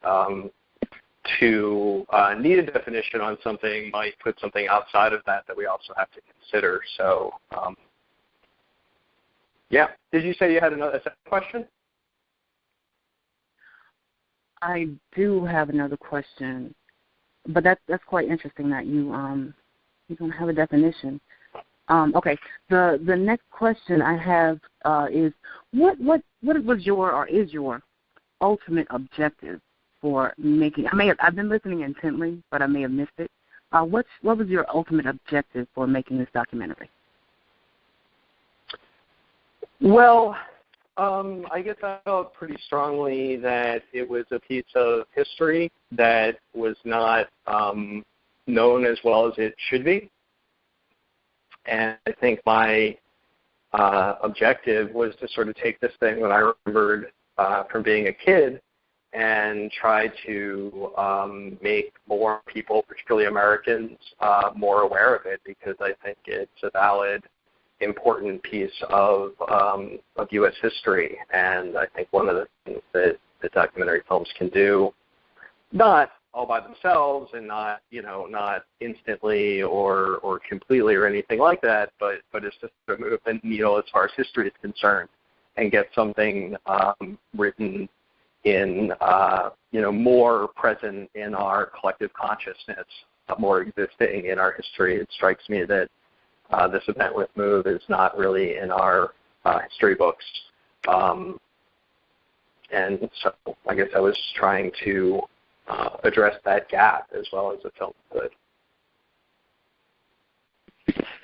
Okay. I guess that's all for now. So thank you for answering my questions. I may have some more. So thank you, and thank you, Gus, for allowing me. Appreciate that. Folks are active writing today. Person wrote a question in. Do you think, Professor Osder, that Cliven Bundy's lifestyle gives him the right to have his small children in his home? I guess I don't know. I'm not really sure what his lifestyle was. Do you know what the writer is referring to? I'm not really sure. I mean, all I know is sort of the news broadcast that happened right around that time that we referred to. Unless they want to give more detail, my suspicion would be in terms of his defiance of the federal government, apparently breaking a law in terms of not paying taxes on the property that he's using, as well as whether he's inviting or creating an environment that would attract these militia members to come out with armed weaponry aimed at federal agents. I think that might be what he's referencing with regards to his lifestyle, in addition to his comments. And should he have kids in his home? Is that the question? Yes, sir. I don't know. I mean, I guess I don't really know enough about that case. I thought he was an older man. I thought he was in his 80s or something like that. I didn't think he had young kids, but I guess I just don't know enough about it. He is an older person. I think you're correct there. I think they might not be his like sons or daughters. I think they might be, grandchildren, nieces, nephews, that sort of thing. But yeah, I think you're correct. He is older, much older. I mean, I think it does change the equation when you have kids in question, whether it's this up in the film, and they asked, were the kids treated as hostages, right? And Mook would say they weren't hostages; they were our children. We were trying to protect them. You use a hostage like a pawn, and I think it's a very thorny question. I mean, they're not hostages, but they also didn't choose to be there. Do you know what I mean? They were raised into it. In the case of Booth, I don't know the case of Bundy or how. I'm not really sure what the caller is referring to, but in the case of MOVE, I think it's one of the most troubling questions, as it is, when we look at some of the systemic violence overseas and things like the drone war and the war on terrorism. One of the most disturbing aspects is when do you, how young does someone become a potential combatant, right? Absolutely. Okay. Different person. They wrote in from your film, Mayor William Goode, who's a black male. Wilson Goode, yeah. Sorry. Thank you. Wilson yeah. Goode. That he testified before the commission that he was not on the scene when all this was unfolding, but he said he was watching on television, and when he saw the fire, that he did make a phone call and he did give orders to have the fire extinguished. The listener wanted to know, were any police officers ever disciplined for not following Mayor Goode's order to put the fire out?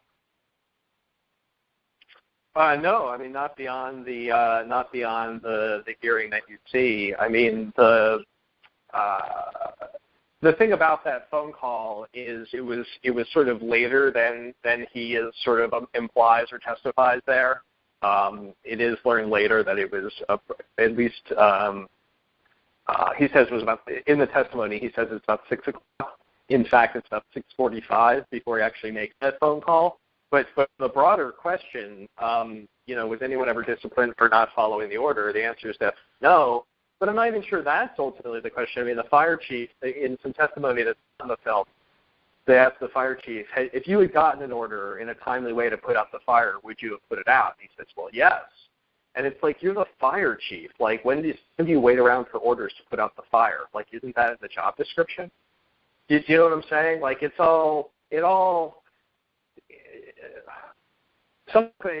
questions sort of fall back into deeper questions, and some of them I think to be too close to the surface about who said what kind of misses the point. Like, it was all, there really shouldn't have needed to be an order to put out the fire, right? Absolutely. Burning in the middle of your city, there should be no question about it.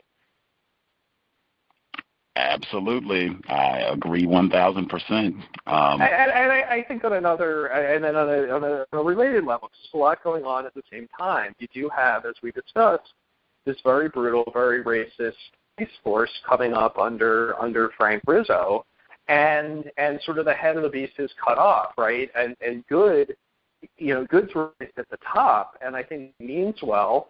I think he's very sort of kind of a technocrat, very sort of mild-mannered, not what we would call a strong leader, but also nothing gets below him. Like, all of the lieutenants are still the white power structure that Rizzo put into place.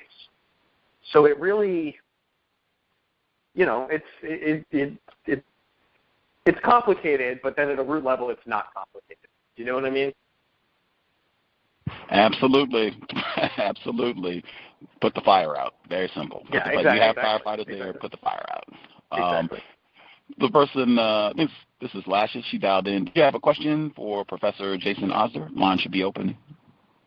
Hi, good evening to you and your guests. Just wanted to say that I found your documentary very, very insightful. And I want to know, was it difficult for you to obtain the footage of the hearing itself, as well as the news coverage of it at that time? Yeah, thank you. Thanks for your question. It was difficult. I located it fairly early on, but it was quite a process to get it into shape to edit and gain all of the permissions that I needed to use it in a film. And I worked with a number of television stations, as well as my university and Temple University that was housing it.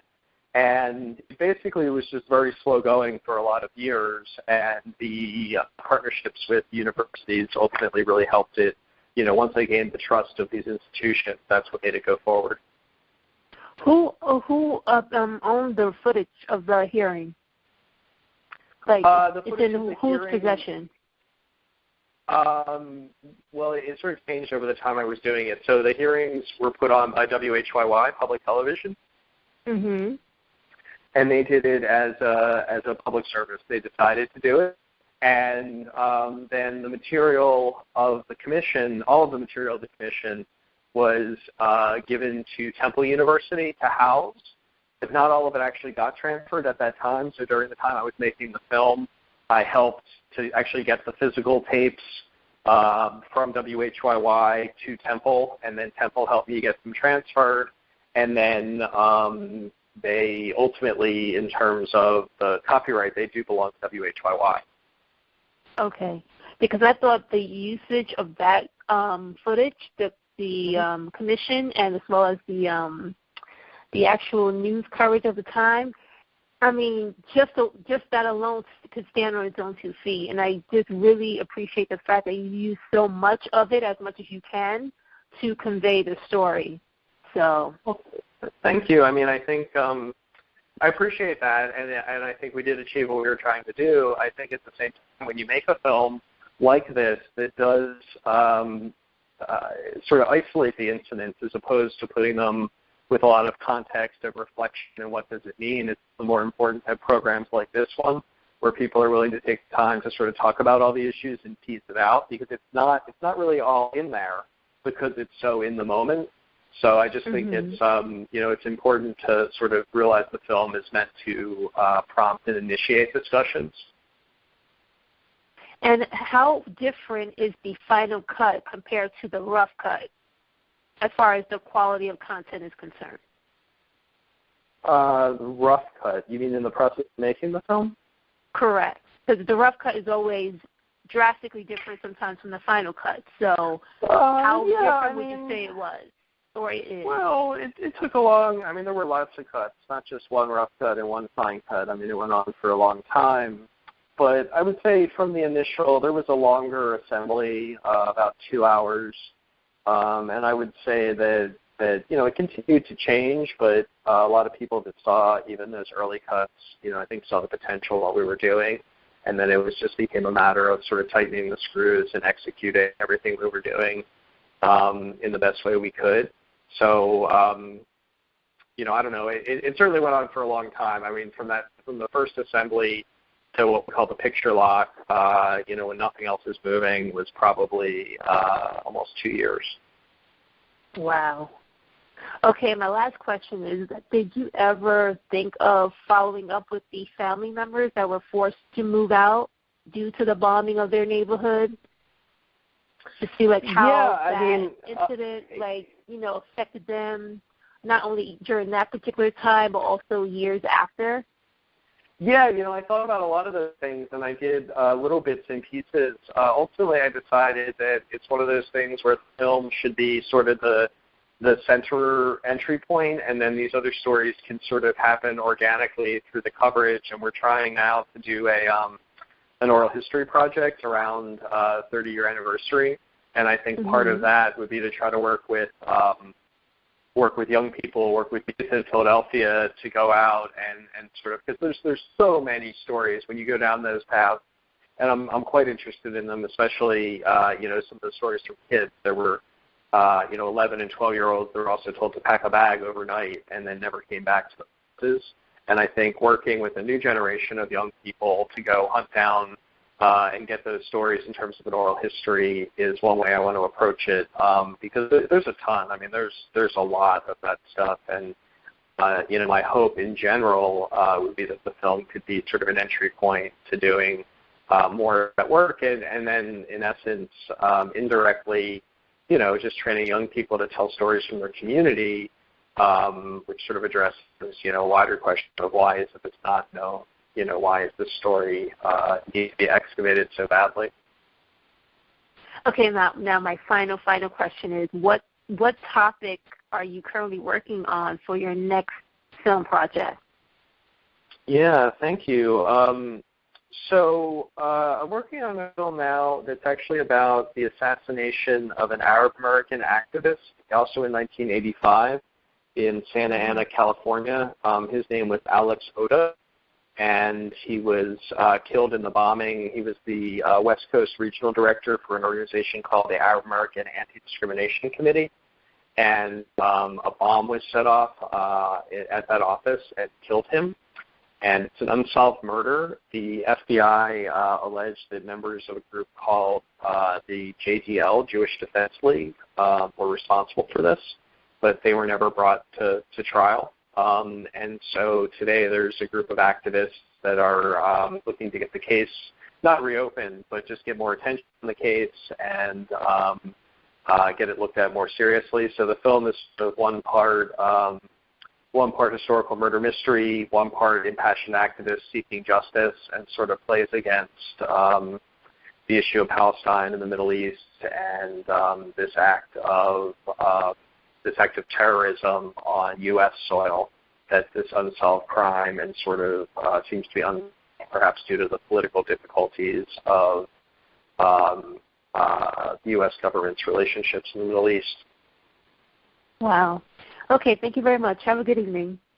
Thanks for calling. Right on. Our caller down in he is a retired firefighter. He might have an interesting perspective on this. Caller down in Florida, did you have a question for Professor Osder? Greetings. I was going to come to a perspective of the fire service from my personal experiences and observations of 27 and a half years to indicate that within the fire service, as well as quote-unquote law enforcement, which is heavily dominated by white people, white males whose political and social understandings are similar are similar to other white people who are hell-bent on mistreating people that they deem as not being white. And they're going to cooperate to the disinterest of non-white people, such as assisting the carnage that took place in 1985.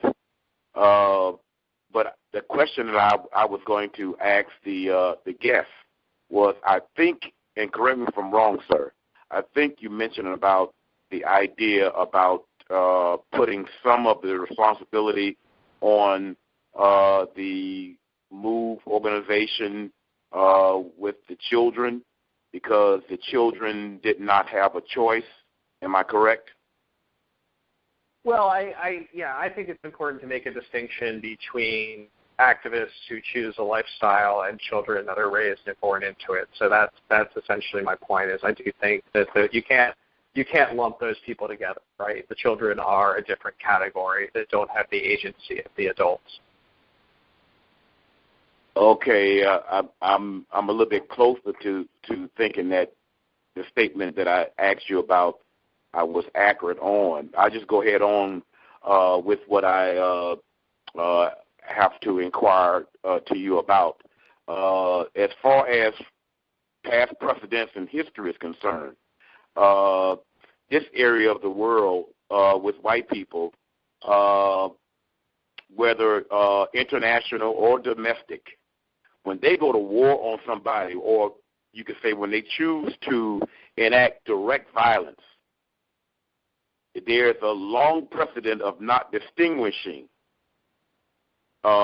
between quote-unquote child or adult. And I don't think it was on the behalf of the MOVE people to release their children in that process with no idea of trusting on what's going to happen to them when they do release them, as far as they're concerned. I think all of the responsibility was in on the city of Philadelphia, law enforcement, fire department, or anybody else who was shooting, or whether it was water they were shooting, because I did see water being shot. I've been on calls where the fire department was asked to assist law enforcement into killing people on an international basis.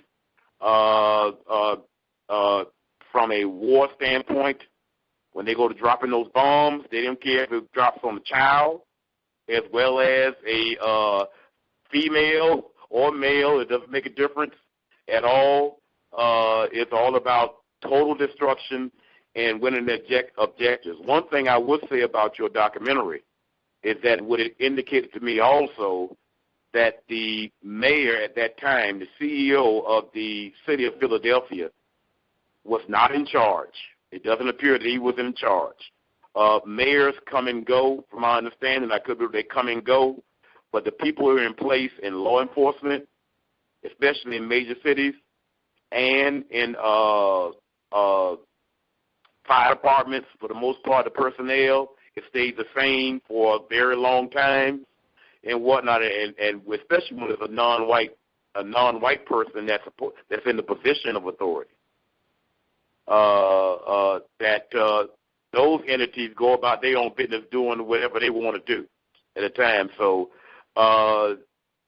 do you think that's a wise decision upon the MOVE organization to release their children under all of that past evidence of the powerful entity, no matter whether it's wearing a domestic badge or a green uniform internationally, that it could be trusted, that children are going to be treated correctly? That's a question, sir. You're asking, do I think MOVE should have, released their children? No, I heard you. I heard what I thought that you meant, that they should have released the children. No, I don't. don't think I said that. I mean, I wouldn't in general. That's what I was trying to indicate. If you didn't say that, then I stand corrected. Well, I mean,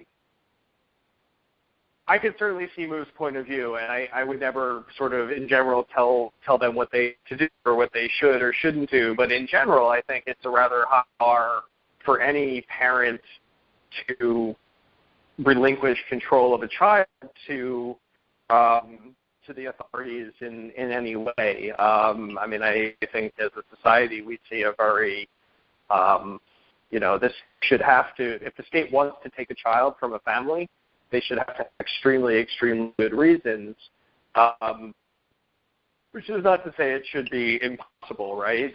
There could be children growing up under circumstances where we do think that the authorities should take those children, but I don't, the exact situation that was going on in this house, but I don't know if there was even an opportunity. I don't know. I mean, one of the things we know is that as they're evacuating the rest of the rest of the neighborhood, they go out the night before, a group of kids and adults in a car, and they lift the barricades and they let them back in. So yeah, no, it's not clear to me. I mean, I wouldn't say what Moog should have done, nor is it clear to me that there's anything to do to effectively protect their children on that day. Yeah, I do think when you make a decision to be an activist of that sort, you're making it, and if you include your children in it, you're making that decision on behalf of the children. They don't know any different, right? That was one of the things that became clear to me listening to Mike Ford's testimony is his point of view.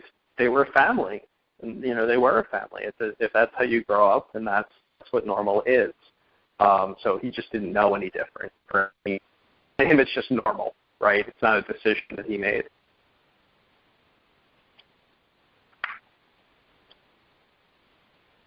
Mm-hmm. Do you think that the forces of Philadelphia were the aggressors? Were the aggressors? Yes, sir.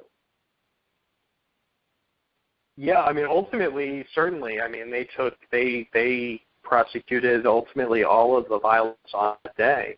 Yeah. I mean, it to me, and I could be wrong, but to me, in my personal studies, it shows a pattern, as I mentioned before, on an international level as well as a domestic level, and in some cases, it doesn't matter. Even these white-controlled forces would harm other white people. With the advent of David, I believe his name is David C.O.W.S, mm-hmm. and the organization that he had. Am I stating the right name? The Waco incident, I think you're referring to, yeah. And in that case, children were harmed, and I could be wrong, but I think they were white children. In the process. The whole organization was white. It depends on the situation, but there's a pattern amongst white people,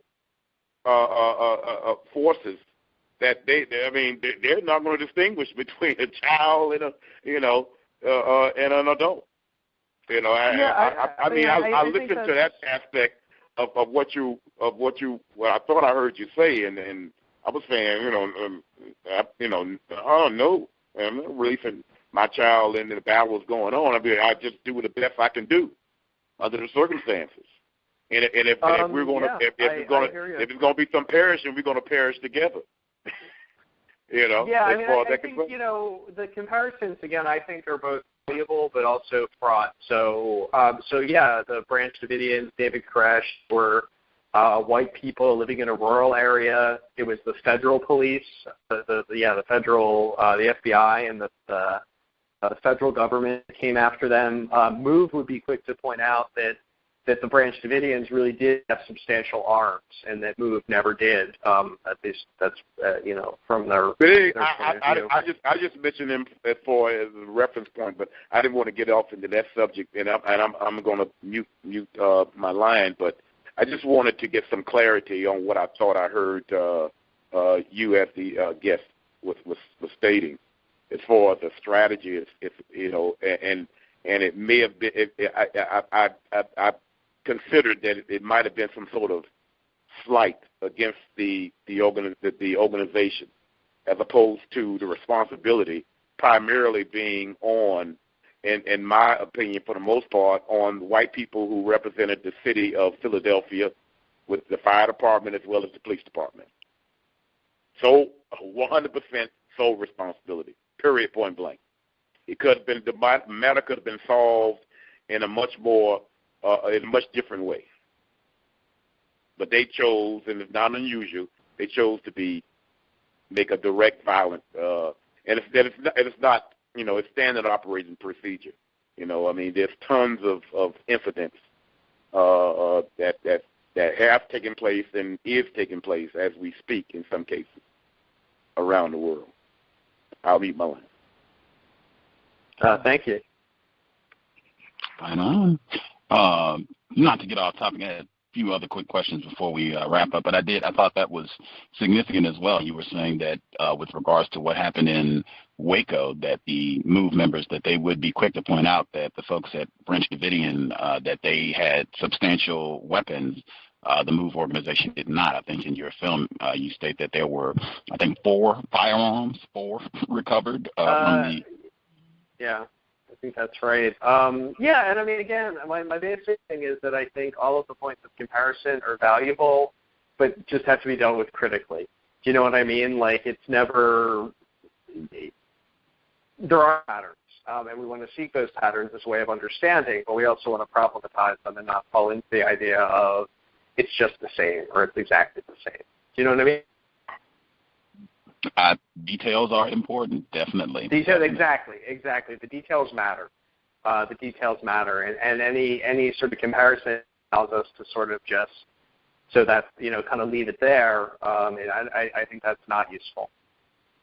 Right on. One quick comparison, the Weather Underground, because that is linked, at least well, I don't know if the links change, but when I went to the Independent Lens site, they had some of their other films that they've talked about and what have you. And they compared with that organization, which was during the 60s, outgrowth of Students for Democratic Society, mostly white people, Bill Ayers, many other, mostly white people engaged in this work in the 60s and 70s, ostensibly against racism. This organization, and I mentioned them because we had Bill Ayers as a guest on the program, they were listed, some of their members, Bill Ayers included, were listed on the FBI's most wanted list. They bombed federal buildings. And Bill Ayers is a distinguished professor at the University of Illinois in Champaign right now. He was a guest on the program, publishing books, the whole nine. In my opinion, that is another illustration. You can point out different circumstances and what have you, but in my opinion, the stark contrast when you have an organization that is so-called militant, so-called radical, and I mean, these people are blowing the property. I don't think MOVE, I don't think they were ever accused or any evidence that they ever blew up any property. The way that that organization, MOVE, is treated, members still in jail to this day, and 11 killed with regards to the way the Weather Underground was treated, and even the way that they're looked on now. Historically, I think there's a stark contrast, in my opinion, because that organization is predominantly white. Do you want to offer some feedback on that? Yeah, I don't necessarily disagree. I mean, I think the films were somewhat I think part of it is definitely race and a racial identity, but I think part of it is also sort of an attitude and a way of doing acting that MOVE sort of, and you know, it's clear that MOVE members that are deny the group and refuse to have anything to do with them to probably make parole. They up for parole and they say own a MOVE and law John MOVE. And they build their lifestyle on. I'm not saying that that's about the good thing, but your line is breaking up a little bit. It's a little difficult to hear your response. I could hear the beginning part of it, but your line is breaking up a little bit. If you could kind of give me that one more time. Sorry about that. Just that they continue to live as MOVE in prison, and if they were to deny the group, they could probably get parole, but they live by their principles. And I think, that's one of the things that I think in a lot of ways is admirable, that move, but also one of the things that's made them, difficult for authorities to deal with and had a difficult time of things was just that they are very, very difficult.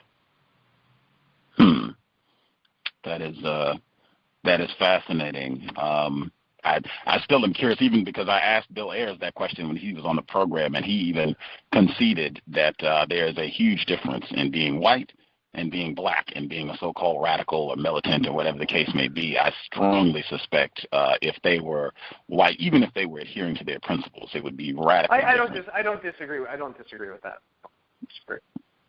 Okay. Have there been any responses in terms of people saying, Mr. Osder, why would you even make this film? You're digging up old stuff, and you're glorifying people that were terrorists and hoodlums to try to make us sympathize with them because they had children and what have you.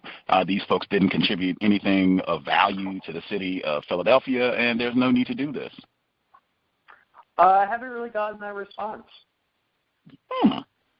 Surprising. Right on. Okay. Let's see.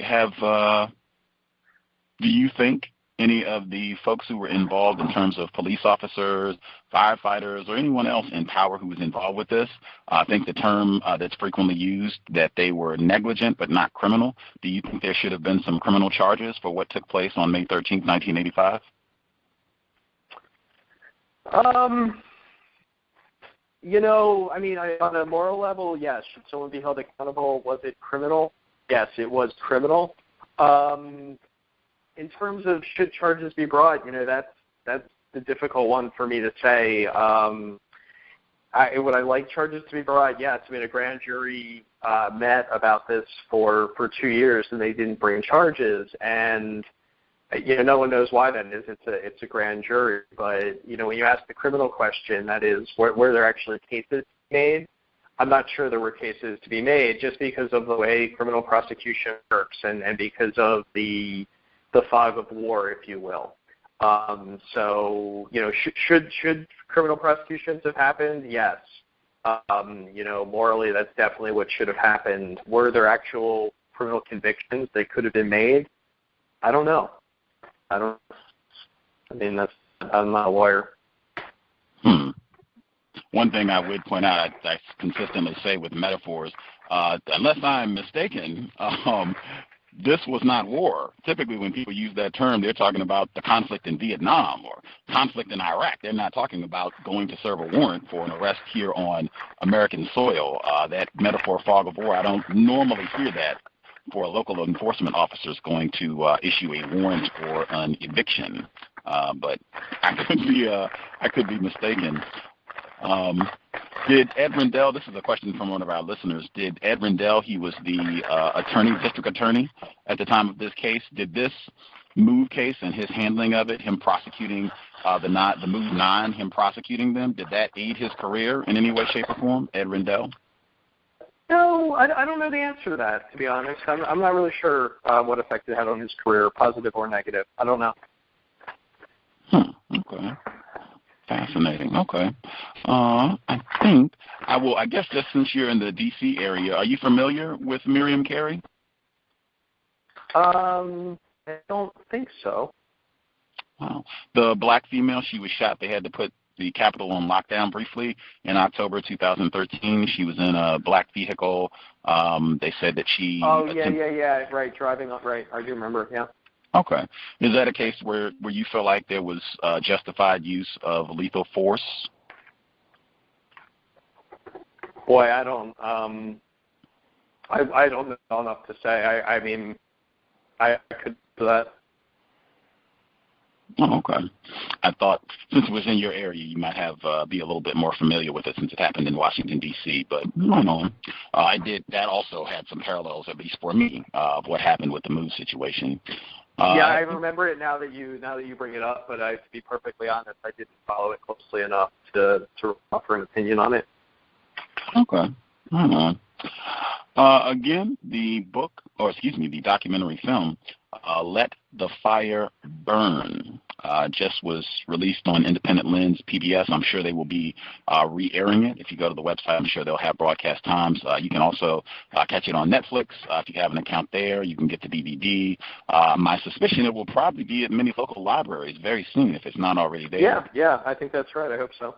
Yeah, you can pick up a copy. I would highly encourage folks to check it out. It has a lot of great information about racism, and it will give you a snapshot of how the system of racism operates in the city of Philadelphia. Definitely worth checking out, worth 90 minutes of your viewing time. Thank you so much, Professor Osder. It was great to have you on the program. Really enjoyed your film and appreciated having the chance to have extended dialogue with you this evening. I appreciate it. Thanks for keeping up the discussion, and thanks for having me on. Absolutely. Take excellent care. Enjoy the rest of your evening. All right. Take care. Yes, sir. Goodbye. Bye-bye. Context of White Supremacy. Check out the film. I have a sound clip. I did have a sound clip to play. I didn't play it during the course just because I wanted to try to get questions and stuff from listeners as well. But sound clip, this is, I thought this really hits, it's kind of the racist view of what it means to be a black person, why you have a Miriam Carey, why you have a Renisha McBride, why the Danziger Bridge incident, the enforcement officers, the white enforcement officials who shot and killed a black male and shot several other black people as well, why they ultimately were exonerated, and on and on and on. Jonathan Perrell, as many other incidents as you would like to name, Oscar Grant. It speaks volume to that. This is an exchange between black male. His name is Reverend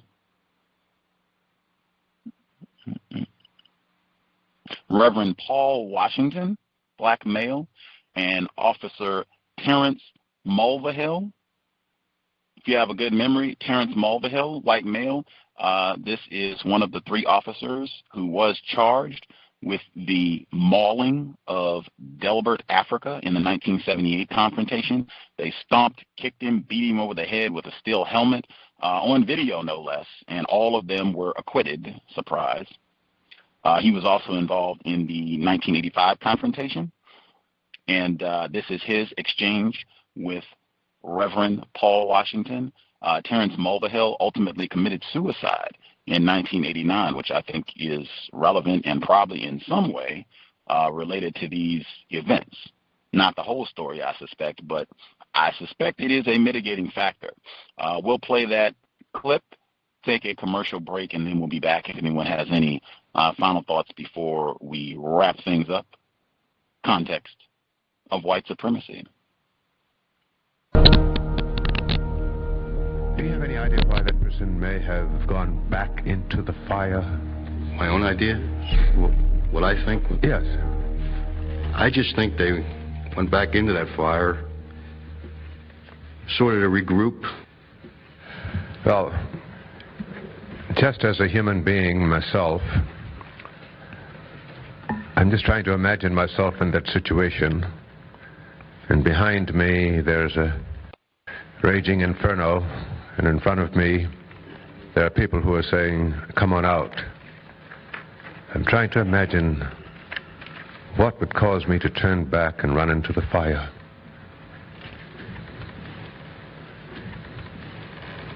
I don't think we said anything other than come down to us. Come on down with your hands up.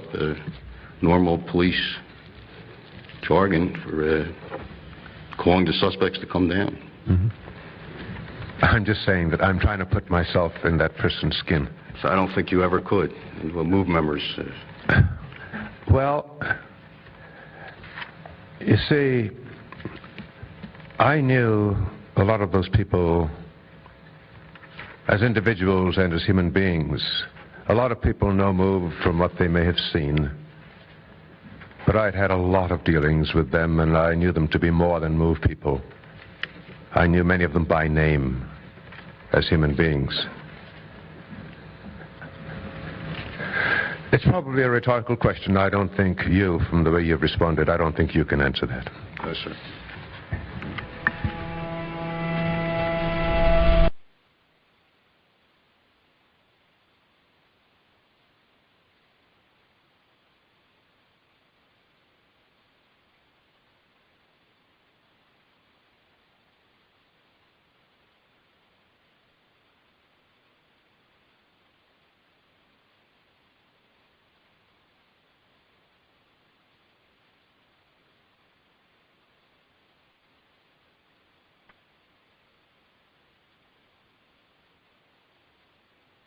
RacismDaily.com, your number one source for global news reports on race, racism, and overt actions of white supremacy.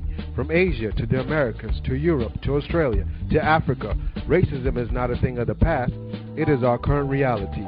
Be informed. Be globally informed. You should be the first to know. RacismDaily.com, RacismDaily.com, RacismDaily.com.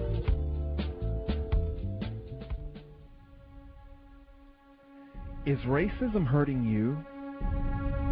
On issues of race, are you unable to speak, think, and act with clarity and confidence? Are you tired of laughing when nothing is funny, smiling when you are not happy, agreeing when you really disagree?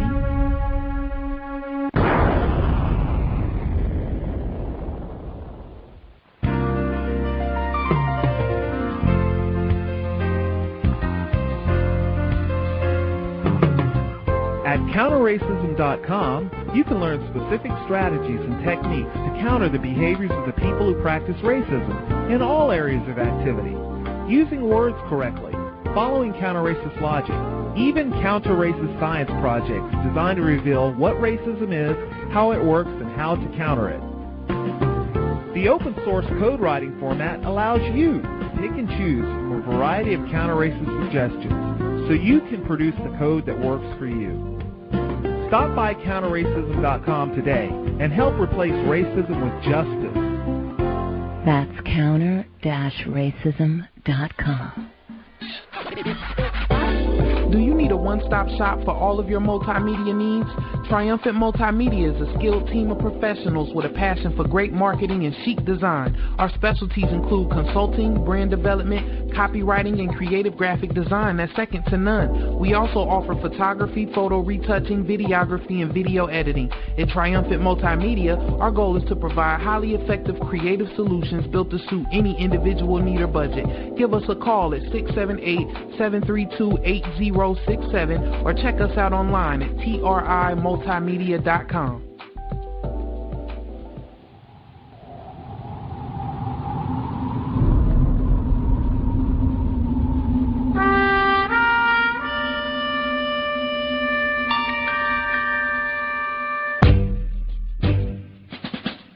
Hi everyone, welcome.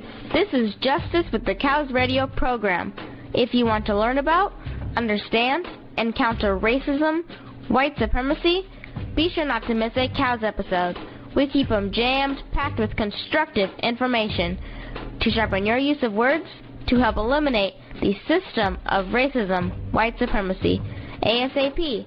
Also, to be able to invest in my counter-racist efforts, co-hosting the C.O.W.S radio program, please visit my blog, justdojustice.blogspot.com.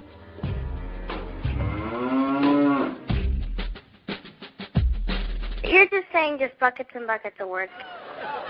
I got an uncle real crazy. My Uncle B, 55 years old, hates white people, married to a white lady. And he sit around going, you know, these crackers ain't shit, except for Susan. And he tried to explain the whole thing to me one day, say, yeah, I got a white wife, I love her, she love me, that's all that matter. But I tell you this, if the revolution ever come, I'll kill her first. Just to show these crackers I mean business. Motherfucking cracker ass, motherfucking cracker. Shit cracker, motherfucker. Hey, hi, honey. Motherfucking cracker, I'll kill my cracker kid too. Context of White Supremacy. Again, I would encourage folks to check out this film. I had a investor who asked me, I sometimes reference Tim Wise or whomever the case may be, Dr. Barbara Trepanier, who I will continue to refer. I feel like I should be referencing her more frequently. One, because that is a classic installment of the Context of White Supremacy, but also just what she said in her book, Silent Racism, where she says one of the main reasons why we have not solved this problem is thinking that there are some white people who are not racist. I thought that was one of the most important tidbits coming from a white person saying this. I thought that was important, succinct, right to the point. We did get that before she left abruptly on the program, which tells you a lot right there. But that is in her book, Silent Racism. She agreed to it on the program, and that should be, I was thinking in my refinement process, that should be one of my go-tos when any white person comes on and tries to hem and haw about there being some good white people and Viola Louisa this, or those two white boys who died with James Chaney or John Brown, or any other white folks that they want to name, to say, oh, this was a good white person. This was a good white person. Harriet Beecher Stowe, anybody. Hey, Dr. Barbara Trepanier, white woman, said, there's no such thing as a white person who is not racist. But an investor was saying, is it logical or is that helpful to, quote, reference white people? And my logic is that, hey, I've said consistently the experts on racism are white people. And in addition, that I have consistently seen where non-white people respond very differently when they are hearing white people reveal truth about racism. So that's one of the reasons that I do it, although I do also make an effort to try to get in as many non-white people as I can who have also offered great information, accurate information on the system of racism, whomever the case may be. Ramona Africa, Dr. Marimba Ani, Dr. Umar Johnson, Dr. Francis Cress-Welsing, blah, blah, blah, blah, blah. But the experts, hey, I do think it's important to make sure to include the experts, the people who are doing the terrorizing, to include what they have to say about all this when it reveals truth. At any rate, I would encourage folks to check out the film, the illustration case in point, to check out the film. As he said, he spent years, I think he said 10 years, in putting this project together and talking to people and getting archival footage and reading books and getting, I think he said the budget for the film was, I think he said it was about $250,000 in cash. He talked about, and he gave some of the stats on how he got the access to those funds. But excellent piece of archival footage and just revealing the system of racism, white supremacy. And I thought that just that exchange right there that you heard with Officer Mulvihill and Reverend Paul Washington, just that right there, I think that reveals so much in terms of how white people think about black people. And it's not just move. That's just how they think of us in general. I thought it was so, as I say, pay attention to those metaphors that explicitly are skin references. You get under my skin, makes my skin crawl. He said, I'm trying to put myself in their skin, right, to see from their perspective. And the white officer, Terrence Mulvihill, he says, oh my gosh, there's no possible way that you could do such a thing. I mean, these are move people. Right? They're not even human beings. There's no way you could possibly go grasp what was in their mind. That's oh my gosh, that's like trying to think like a monster or something. And I love Reverend Paul Washington just calmly hey, I knew these folks. These are regular human beings, not savages, not terrorists, not the way that they have been portrayed in the news. These are regular flesh and blood human beings that I knew. They were not crazy. I knew many of them by name, and I'm trying to understand how in the world they would be in a blazing inferno and refuse to exit. I'm trying to understand how in the world a human being could walk out of a blazing house, turn back around, and go back into the fire. What would motivate them to do such a thing?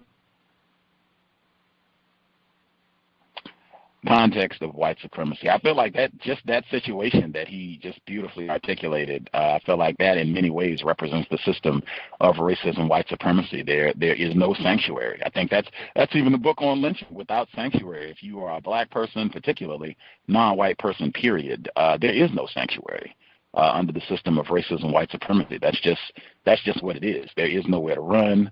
The entire planet is a battlefield, and you just try to do the best that you can. At any rate, we will be back on Friday, getting things done third installment, hoping it is helping folks to be efficient so that more of us can be accomplishing things and having 10-year projects that we have the details and boom, boom, boom, knock it out, get it done, and any other things that we're trying to knock out that are of constructive value. Tune in this Thursday, David Allen, installment number 3. Hopefully the Black Talk Radio page will be back in effect by then. But even if it's not, you can still listen live at TuneIn. You can just go to our page and you can access the information, become a follower. And then I believe TuneIn, they have an app that you can download, a free app. You don't have to pay anything that you can download. So if you have an iPhone or mobile app that you can download it, install it, and then you can just listen to the live programs on your phone free of charge. Or if you have it, TuneIn works in cars as well. I think a lot of people have streaming apps that can pick up streaming radio broadcasts in your vehicle, so you can get it in your car as well. If you access TuneIn in your vehicle, then you can listen to the COWS live programs in your vehicle without having to be on the phone. Anywho, before we hit, folks, if you all have any questions or comments, invest if you think the program is constructive. Racism-notes.blogspot.com. Racism-notes.blogspot.com. Listener-supported, counter-racist radio. PayPal is in the top right corner. Invest if you think the program is constructive. If you are not feeling PayPal, feel free to drop me an email, and I can get you a mailing address if you would like to support our counter-racist effort. Remember to share the content as well. You put it on Facebook, Twitter, any other real estate that you have online. Definitely helps to get the word out to other non-white people, victims of racism. You can link widgets so people can listen to the content directly on your site, link specific episodes, whatever suits you, whatever you think would be constructive. We definitely appreciate helping to spread the word. In that vein, Reckless 2.0, Vicus, D-Train, they will have Tariq Nasheed, producer of the Hidden Colors series. He'll be on their broadcast this evening, Reckless 2.0. You can check them out. Great counter-racist content. I think this is his third visit on their program. Check it out live this evening, Reckless 2.0. Mr. Tariq Nasheed apparently has listened to a few of the COWS episodes. I've heard from several listeners. That's how they found us in the first place, was hearing what Tariq Nasheed had to say about us. So tune in, see what good stuff he has to say, and previews for the third installment of Hidden Colors. One of our listeners, they had questioned, I wish I had got Mr. Osder before he exited, about was there any archival footage about the MOVE members yelling things, slurs at the enforcement officers, trying to incite them. It's in the documentary where the Commissioner Sandmore, where he says at one point that the MOVE members were saying that the white wives of the police officers were going to be widows, and they were going to be sexually involved with black males. He said this to the commission that was investigating what happened. And she wanted to know if there was any video footage to substantiate this claim, which I thought was important, too, because they have so much archival footage. There were so many news crews that were out filming this incident from beginning to end that it would be good if there's any footage just to substantiate, because, you know, deception is used frequently by racist white supremacists just to see if that claim could be backed. I think there's a lot of deception that happened throughout the history of Philadelphia and MOVE that would have been good to know. At any rate, and also with regards to Ed Rendell, he became governor of Pennsylvania. He was governor from 2003 to 2011. That is important as well, as he was district attorney in the prosecution of the MOVE 9. I think there are many cases where this has happened before, where white people who have been involved in all kinds of acts of barbarism against victims of racism, black people, non-white people on the whole, where frequently the corpses, on the backs, broken backs of many black people, these white people have made their political careers. I think that has happened frequently. I'm even thinking of Ronald Reagan out in California and his tenure and the way that he dealt with the Black Panther Party, at least the elements that were in California, and that, in my opinion, helping pave the way for him getting to the White House a few years down the road. At any rate, that is definitely something to investigate. I can only encourage, definitely investigate, review what happened in the city of Philadelphia specifically. Long history of racism. I was watching some of the other documentary films, and many of them are on YouTube. There's so much content about what happened with MOVE specifically. I was watching some of the other documentary films, and they mentioned some of the other prisons that are in Pennsylvania and neighboring around Philadelphia. And I was shocked for a moment because it had been a while. I read the book Acres of Skin, which is pretty exclusively focused on prisons in the Pennsylvania area, where you had white doctors, white military forces going in and conducting experiments up to and including LSD and radiation on black males, including some white people, but predominantly black males. And they even have evidence where white people were writing. I cite this article on my blog where white people were saying, because they would give them a few nickels, right? If you come do our experiment and let us, jab and poke at your genitals and insert this in you and try different soaps and chemicals and, as I said, LSD and all this craziness, we'll give you a few nickels, right? And for a lot of these predominantly black males, they're in greater confinement. They don't have access to resources and what have you. Many of them came to prison with poor resources. That's why they were there in the first place. Of course, you'll give me $5 or whatever the case may be so I can get a few items. They were saying that this practice of paying them, compensating them in some meager form to be lab rats, essentially, that this was fueling homosexual, anti-sexual activity in the prisons, because it was generating people who behind bars who were saving up their funds from this. So they had, $50 or $100 if they've done enough studies, where they were able to manipulate things that were happening so that they could get a black person or another inmate in their cell that they could then sexually terrorize and rape that person. And this is white people who they had concluded these studies and compensating them in this manner was fueling homosexual activity among these inmates. I can get all the sources if you want to check it out, but Acres of Skin, that's the name of the book, written by a white man, and white people are not ignorant about this. Acres of Skin, that's the name of the book, and it's set specifically in Pennsylvania, and saying that you had a ton of black people who were being just totally taken advantage of in this way. And they get to an important point, and it's about consent, where they ultimately conclude that because of the vulnerable and weak position that these inmates are in, they cannot give voluntary consent to participate in these studies. They're in such a weak position that it's just like, hey, this might be my only means to try to improve my situation a little bit. So, of course, as I said, I'll let you jab at my genitals. Of course, I'll let you expose me to some radiation or do whatever else you want to do with me if I can get a few nickels out of this. And that was one of their contentions, and why they stopped this practice, at least allegedly, was because they said, hey, you're taking advantage of folks who are in a very vulnerable position and who, people generally don't care about anyway. So what? You're taking advantage of these no-good prisoners. Do whatever you're going to do to them. They deserve to be there, and, if we're going to use anyone as a guinea pig, it should be them. Same attitude that you heard in that exchange with Reverend Washington and former officer Mulvihill. Anywho, I'll check out, see if folks have anything that they would like to share, any feedback or what have you. Let's see. Folks that dialed in, caller at 5640, line should be open.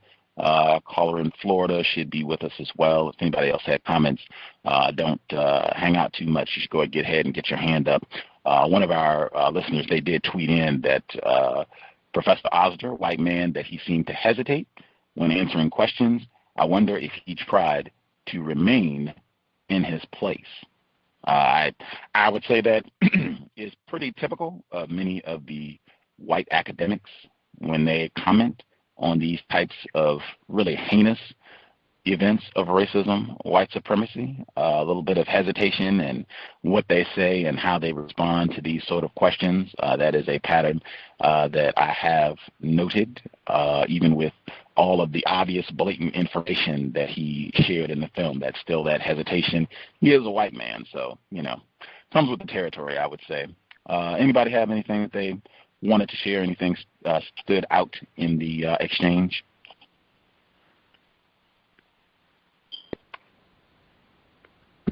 Hello, Go ahead, ma'am. Okay, thank you. What was the, you mentioned Barbara Trepanier, I guess I'm saying her name correctly, Gus. What was the, if you could remember the statement, I don't know if you were referencing something she said in her book. I was just listening to that archive show today. Incoherence is something when talking to white people. What was the statement in reference to, I guess, just talking with white people, because that's how I felt when I was asking questions, or the two questions I had. And even when he answered the question from, or attempted to, the caller in Florida, it just wasn't really that clear to me. Was the question... And I don't know if I'm so clear now, but I was asking a question as to what was the statement or something that was referenced in Barbara Trepanier's book about just when you're speaking with white people, how things sometimes aren't really that clear. Well, her statement was that white people, there's no such thing as a white person that's not racist. My statement, and they even have a term for this. There's a different white woman that I was speaking with. She was a grad student. She's since graduated. She's got a PhD in racism now, where she called it white talk. That was her phrase, where she said that white people, and I'm of the opinion that this is conscious, deliberate racism, but she said they will get in discussions about racism with other non-white people, and all of a sudden it becomes very ambiguous, very vague. It becomes difficult to get clear answers. You might hear that phrase, there's buckets and buckets of words, pussyfooting, a variety of different pseudonyms. But at the end of the day, it's just not being clear, concise, and coherent, to the point in giving responses about racism, white supremacy, revealing truth in a manner that is easy to understand. And they'll give a lot of excuses about this to say that, well, it's complicated, or there are nuances. It's not simple. It's not something that's simple, or I'm just not articulate. They'll give a variety of different excuses. But as I said, there's a white woman that graduated the University of Washington where she said this is done deliberately by white people as a practice of racism so that non-white people don't get clarity. And I've had more than one white person who has said this is done on purpose to practice racism. I frequently reference Eric Hamilton. He used to be a professor at the University of Washington. In fact, he was in charge of the diversity minor. So if you were going to get a minor in diversity studies, he would be the person that you'd have to go to talk to get to sign off on your degree and everything. He admitted to being a white supremacist, number one, and then he would talk. He would talk to us all the time and snicker. I can't even describe what it was like talking to him. If you can imagine, like it would almost be like talking to. I was thinking of Silence of the Lambs, Hannibal Lecter. It would almost be like talking to him, where he's snickering and laughing the whole time that he's giving you some information, but it's like I'm talking to Hannibal Lecter here. Like he would admit, yeah, of course I'm a racist. Of course I am. And he said, of course. I mean, why would I give you clarity? Why would I give you concise information so that you can help dismantle the system that is doing so well by me? I even had, I was going to say a child, but he wasn't a child. He was in his young 20s, a very young white man who said, oh, yeah, of course we do it this way. Of course we're incoherent in talking about racism. There was a different non-white male, a non-black non-white male. He went to one of these conferences where white people get together and have tea and crumpets to allegedly talk about racism. They normally say white privilege. They broke people up. So they had a white group, non-white group, and blah, blah, blah, and had all the breakdown. He tried to go to the white group, which I think is outstanding. That's the group we should all be trying to infiltrate to see what they have to say. He said he went in, and they said, you cannot be here. This is for white people. And he said, well, why can't I be here? I'm white. And they said, no, you're not. You're clearly not white. Get out of here. And he said, well, why can't I be here? I mean, we're talking about racism. That's what the conference is supposed to be about. And they said white people cannot speak honestly, accurately about racism when non-white people are present. And he said, well, wait a minute. Does that mean when white people talk to non-white people about racism that they're lying? He said in unison, it was, yes, now get out. And they threw him out. They not only kicked him out and didn't allow him to stay in that meeting, they subsequently told him that he could not participate in any future meetings about racism at this particular campus. So that's one that I've just come to a firm conclusion. That is deliberate. It's something you should expect, and you should try to factor that in terms of how you go about engaging in conversation with white people to try to negate that, deal with it, because there's probably going to be a lot of obfuscating buckets of words, incoherence when they respond, talk about racism. Did that answer your question, female caller? Yes, it truly did. Duly noted, and so I'm still running. So thanks for indulging. Just before I forget, the guy who wrote that book, Acres of Skin, he has written another book called Sentenced to Science: One Black Man's Story of Imprisonment in America. His name is Alan Hornblum. Alan Hornblum is his name. I have not read Sentenced to Science. I just found out about that today, but I have read Acres of Skin, which is very, very good and also reveals a lot about racism. Holmberg, that's the name of that was the prison. That name immediately reminded me of the book, and just, being a black person being in prison in Philadelphia, in Pennsylvania, really anywhere, but Pennsylvania is not good news. The synopsis, not that you should be buying these books. I haven't bought these, but I just, read them. The book, quick synopsis, is from 1951 to 1974. Holmesburg Prison in Philadelphia was the site of thousands of experiments on prisoners conducted by researchers under the direction of University of Pennsylvania dermatologist Albert M. Kliegman, white man. While most of the experiments were testing cosmetics, detergents, and deodorants, the trials also included scores of Phase 1 drug trials, inoculations of radioactive isotopes, and applications of dioxin, in addition to mind control experiments for the Army and CIA. These experiments often left the subject prisoners, mostly African Americans, in excruciating pain and had long-term debilitating effects on their health. This is one among many episodes of the sordid history of medical experimentation on the black population of the United States. The story of the Holmesburg trials was documented by Alan Hornblum in his 1998 book, Acres of Skin. The more general history of African Americans as human guinea pigs has most recently been told by Harriet Washington in her 2007 book, Medical Apartheid. The subject is currently a topic of heated public debate in the wake of the 2006 report from an influential panel of medical experts recommending that the federal government loosen the regulations in place since the 1970s that have limited the testing of pharmaceuticals on prison inmates. Sentenced to Science retells the story of Holmesburg experiments more dramatically through the eyes of one black man, Edward Butch Anthony, who suffered greatly from the experiments for which he volunteered, and they had that in quotes, volunteered during multiple terms at the prison. This is not only one black man's highly personal account of what it was like to be an imprisoned test subject, but also a sobering reminder that there were many African Americans caught in the vice-like grip of a scientific research community willing to bend any code of ethics in order to accomplish its goals, and a criminal justice system that sold prisoners to the highest bidder. I haven't read it, but I would like to and would enjoy getting him on the program. But that's one. This would just be another example. I say this all the time, Dr. Welsing. Reading is more important than watching television. Generally speaking, it's been my experience, white people have tons of stuff like this that just lays it out very open, what's going down. They will write about it. It won't necessarily be on television as much. You will get a documentary like what we discussed today.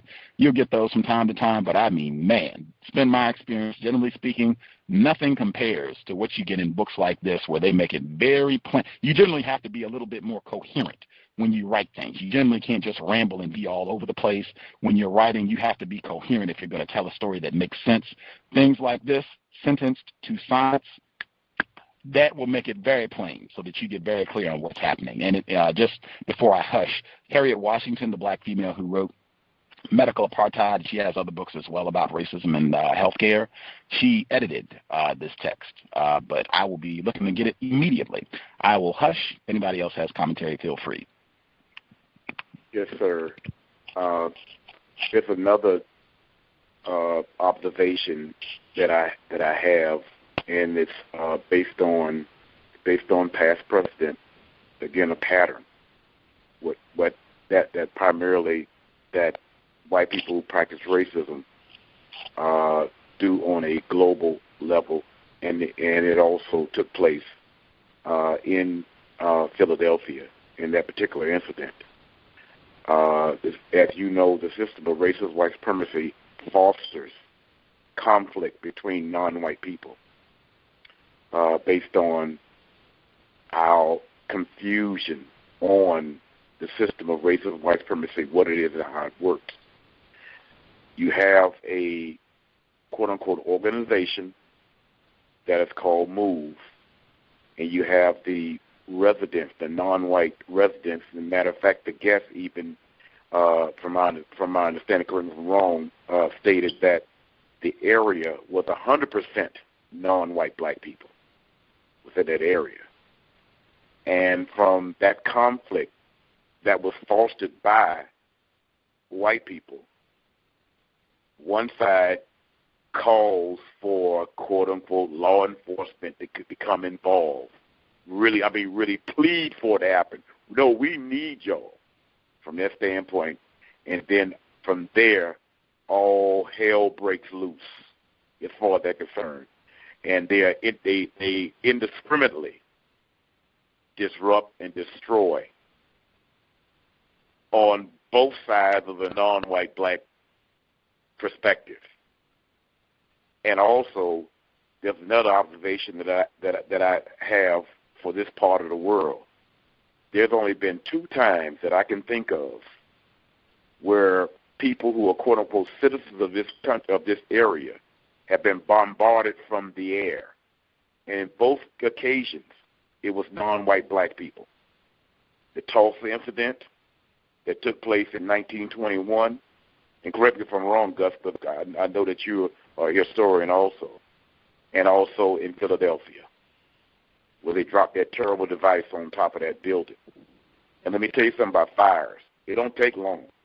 Even without something as significant as a bomb, for a fire to grow out of control, they were quite aware of the circumstances of what was going to take place when they dropped that bomb.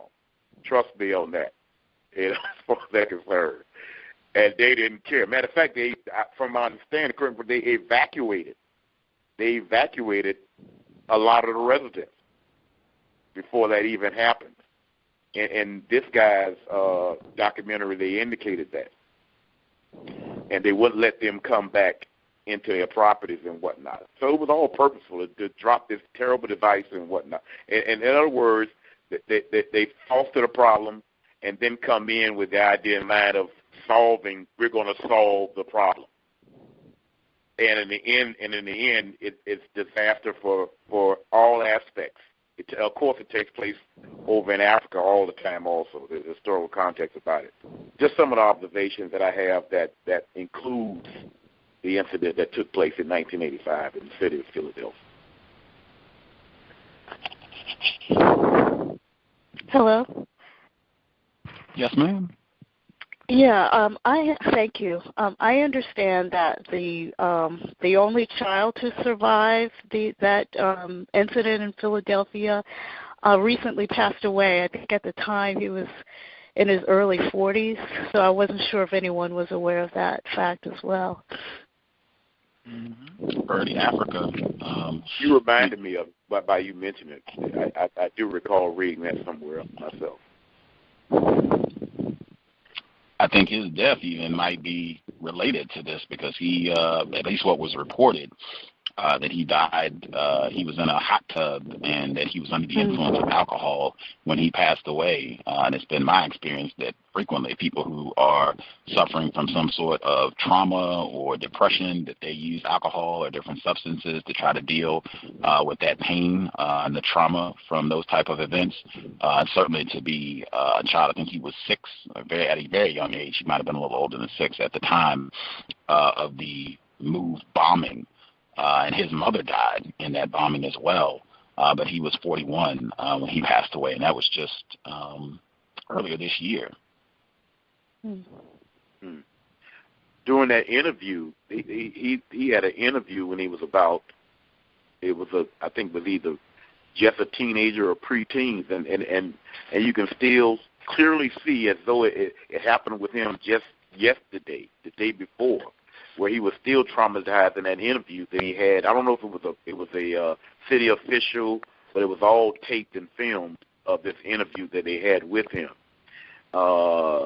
with the different mannerisms that he was distributing, and what it seemed to me like a person that was still, which is quite understandable for someone who has been in the horrendous situation that he was in as a child. That's going to stay with you, no doubt. Y'all remember that interview? It was an interview he had when he was about, it had to be about 12 years old at the time. Is it on YouTube? I don't know if it was on the documentary that the guests had, or one of the or another prior one, but yeah, I remember seeing he had to be something like, looked to be about 10 to 12 years old when they interviewed him. It was a non-white black male who was interviewing him. Just asking him questions about the incident. He had to keep telling him to because he kept turning off, looking away and whatnot. You have to. I really can't describe it verbally really well. You just have to see it for yourself.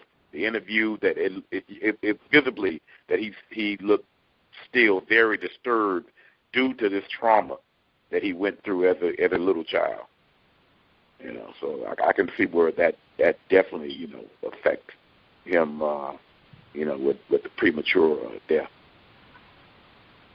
I think a lot of that is in the documentary, both the documentary that our guest did, as well as I said, there are a lot of other documentaries that have been done about this, and they include some of that, the interview that our caller in Florida is referencing. And just to correct myself, he was 13 at the time that the fire incident happened, and I think in that interview, I think was done pretty close after that happened, so he was probably still 13. When that interview took place. But yeah, you can check it out and see exactly what the Arab call in Florida is talking about. I don't know if this was mentioned during your interview with the professor, Gus, but I understand, and I read this on in an article, that the police actually pushed the MOVE members back into the home after the bombing took place. As they were trying to escape, the police actually forced them back into the house fire. Was that mentioned? It's in the documentary. And it's not stated directly, but or actually I take that back. Birdie Africa does say that in the film, that he talks about some of the members trying to exit the house unarmed, trying to exit with children, and them getting out, and then gunfire starting, and them being forced to go back in. Ramona Africa said that. And that's the exchange that Reverend Washington was having with Officer Mulvihill in terms of saying, what would motivate them to go back in? If you all are saying that, because the police said in the film that they didn't fire, we didn't fire any shots in the back alley, that's not true. And he's saying, well, if you didn't, then what would have motivated them to go back in the house if no shots were fired? That's one of those where he said he tries to leave it for people to come to their own conclusions. But yeah, Ramona Africa, she's very clear. I think she's one of the few survivors of this incident. Her and Birdie Africa, I think, were the only known survivors of this incident. She said that when she exited, that they were firing at her. She was unarmed, and that this was, this was the pattern when they did try to exit the burning house, that they were fired upon and couldn't escape, couldn't save their lives. Thank you. Right. That brings it to the point where I was bringing up, because I thought the guy was kind of like in a slick way placing some blame responsibility on this organization for the death of those children, and fire alone itself, it's such a devastating environment. Being that I've been in plenty of fires over the years and whatnot, you could be a trained person and get disoriented within seconds in itself, and then you got gunfire. And as I mentioned before, I mean, there's plenty of past precedent history of law enforcement on the international level or a quote-unquote domestic level that could care less about children. I mean, Mr. Fuller mentions all the time to me privately, as well as you've heard of on tapes and whatnot, talking about war, because he was involved in the Korean conflict, I believe, and whatnot, where it's just madness, dropping bombs, artillery shells on people in villages, knowing that the people that they're shooting at is not even trained combatants. Some guy plowing his field, with his children in the house. It doesn't matter to them, as far as they're concerned. Matter of fact, they got a word for it. They call it collateral damage. It doesn't matter to them. And as long as the objective is accomplished, or whatever objective they wanted accomplished. So, I mean, come on, they ain't releasing no child. Talking about some release a child. And all that shooting going on. 10,000 rounds. Yeah. 10,000 rounds. That's one thing about his version. His version of the way he set up a documentary. I mean, I don't necessarily give documentaries, a grade and whatever, but some have much more vast film or documentation, if you will, than others. And I think his had more than most of the ones that I've seen. And I mean, you could see all of the firepower that was going on at this little group of people that may had a couple of rusty pistols and a rifle or two. I mean, it's just, and I've been around those type of white people, and it's a thrill to them. It is literally a thrill to be in that type of setting. It's a thrill to them to be there, and they're looking for some sort of badge, some sort of hero award, and we're getting mad if they don't get anything. I've been in an environment, police and fire, as far as they're concerned. And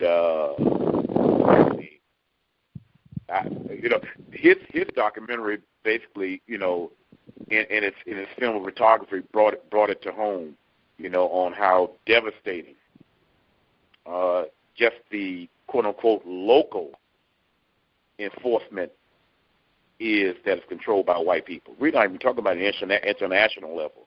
They're just fly over with a bomber and whatnot, and just with some napalm and just wipe out a whole village or a city, destroy a city, that sort of thing. In the city of Philadelphia, they wiped out an entire block. In other words, the other residents, they had no clue about what was that particular outcome was going to take place. They had no clue. And I see that pattern over and over. It's happening right here in Miami Gardens.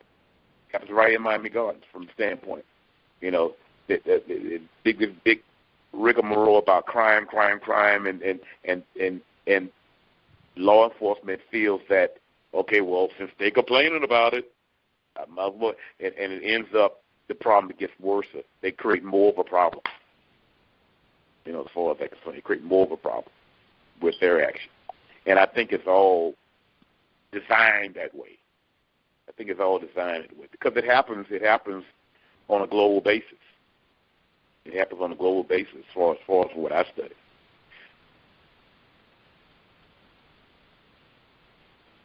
Up come the Marines.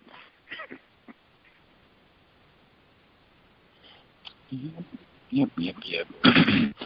Absolutely. I do think it is also noteworthy the white woman, Sue Africa, who was a member of the MOVE organization, and I believe had a child with a non-white male, black male in the group. She's still alive. She's not in jail, and she was not present for either of the confrontations, unless I am misinformed. I know she was definitely not there for the 1985 bombing, but I don't think she was present for the 1978 confrontation either.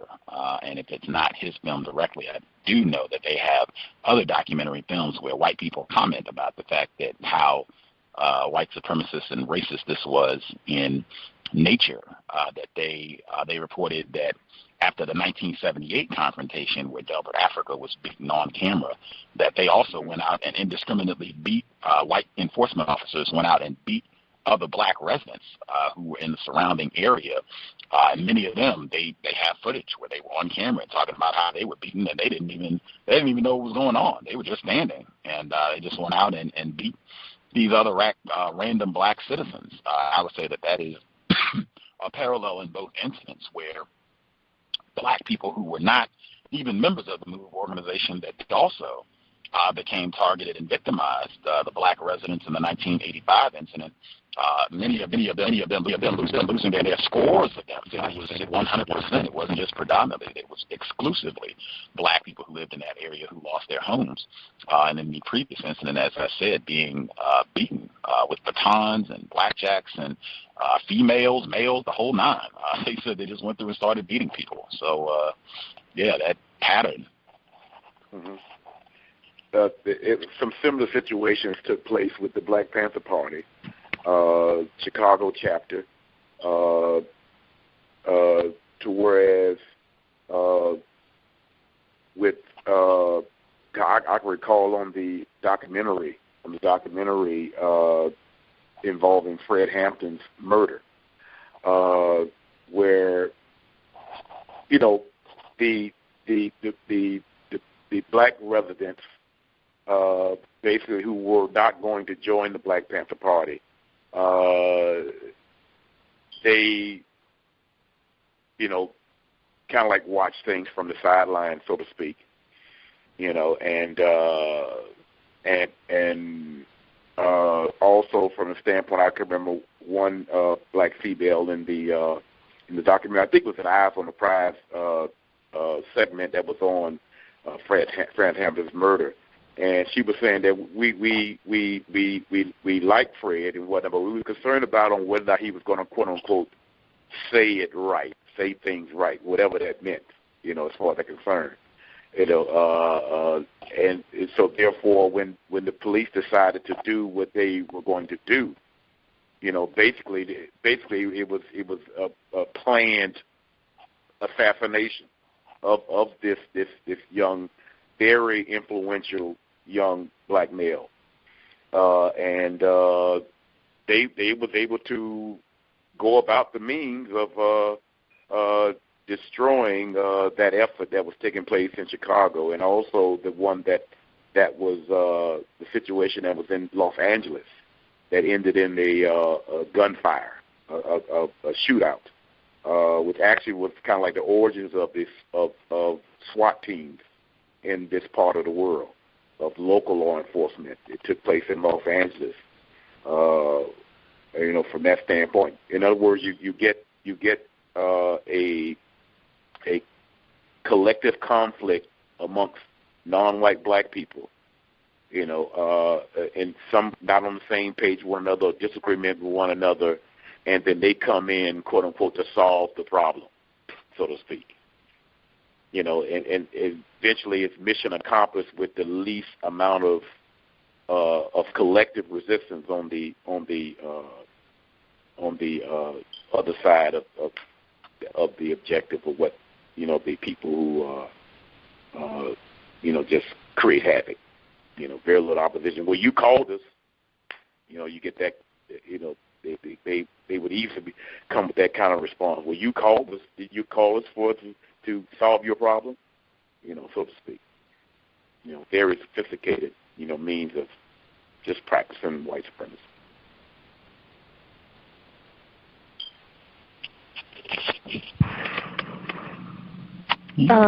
Didn't police, in reference to Christopher Dorner, didn't the police deliberately burn down his hideaway? And I don't know. I'm asking because that reminds me of the MOVE bombing, even though that was a different scenario. I think they did. Mm-hmm. Yeah, I think they had audio released of enforcement officers saying, let it burn, and I think using some very crude commentary. Now, I'm paraphrasing, but they said it in a much more crude manner. But, yeah, I think they did have commentary of them saying, let it burn. This is America. I said that should be a title. If anybody wants to do a book on this project, man, that is it. Just take that quote, this is America, and then whatever subtitle you want, and then just make sure that you get an image that makes it very clear. Whether it's you could take the image of Delbert Africa being beaten, you could just put Trayvon Martin, anything that sticks out, Miriam Carey in her car with the child in the back seat. I know that's why I wanted to ask about that. That's when I was very surprised that he didn't know, or at least he said he didn't know anything about Miriam Carey, because he's in Washington, D.C., and they put the Capitol on lockdown. If you're doing a documentary film on MOVE, that is astounding to me that you would not be informed about a black female being shot and killed with her child in the vehicle in your city, and you are not very informed about that. That is, at minimum, I would say you're not keeping up with current events, or there could be an example, because we've had that happen before, where a white person came on the program and it was a current event happened that was related to the topic that we were going to discuss, and they claimed ignorance, said that they didn't know about it or didn't have enough information to respond. But yeah, that is, you just take that right there. This is America, and then put up whatever image that you want, bang, and rock and roll. Mm-hmm. Yeah, that just highlights two forms of justice that blacks and whites experience. So we definitely get the the harsher treatment. So. Yes, ma'am. I would say, though, with the Christopher Dorner, just with that whole situation, because he is alleged to have killed non-white people, a black male and a non-white female, with that situation, that always sticks in my craw. That's, he's a victim of racism, but you do not get VGQ to kill other non-white people. That's just one that, for me, I would bet any amount of money people would want to wager or anything else, push-ups, whatever. I'm quite sure if anyone talks to Mr. Fuller, asks him on a radio program, he came up with the concept of VGQ, victims guaranteed qualified, meaning victims can respond however they want to about racism or whatever, because they're victims, so they can, whatever they think is valid. I am quite sure that he would say you do not get VGQ if you decide to kill other black people. That's one thing that I've heard Mr. Fuller over the years that I've heard him and read his material and heard him talk. That is one thing that he has zero tolerance for, and that's black people killing other black people. I've heard him say consistently that is something that should not be tolerated, like, immediately. That's in 10 stops. And saying if that's what you want to get into, killing other black people, you need to go hang out with white people. Stand by your work and then go hang out with other white people. You don't need to hang around non-white people. Now, maybe Christopher Dorner didn't do it. That's why I said alleged. Maybe he didn't do it. Maybe they lied about that or whatever the case may be. But being suspected, alleged of doing that, if that's something that he did in fact do, that is a major no-no for me. That's not one that I celebrate. You do not get VGQ on that. And I would just say for anybody, if your response just following the logic, if you take the position, well, I'm upset about racism, and what to do is to go upside the head of another black person, to me that doesn't solve any problems. And if that's the case, then you could just say that anybody, a black person who's out selling drugs, that, hey, that's a counter-racist effort right there. They're upset about racism and the economics, so, hey, that's what I'm going to go do. I'm going to sell drugs to other black people and get them hooked and mess up their lives. That's a counter-racist effort right there, that's helping to take care of the system. And in my opinion, I see no logic that that's true. That's just one thing that it really sticks in my craw about that situation. The first reported alleged victims in what is known as the whole Christopher Dorner event were non-white people, a black male and a non-white female, and that I do not give kudos or support to that at all. Right. I agree. Same here. It's a no-no. And it's based on our training from the usual suspects. That's the easy way out for things. It normally is, because that we at least have in our perception that the other non-white black person doesn't have any pushback, from it. But as Mr. Fuller mentioned before, you're angry in that way, then go somewhere around a whole lot of white people, and you will calm down. You will calm down, or suffer the consequences. In most cases, even some of the most mentally challenged of us would get it, as far as our attitude when we're around a whole bunch of white people. And prior to us being angry, we would get it, and and either just fold up or calm down. Absolutely.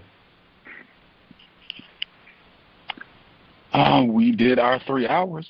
We should be back on Friday. David Allen, Getting Things Done.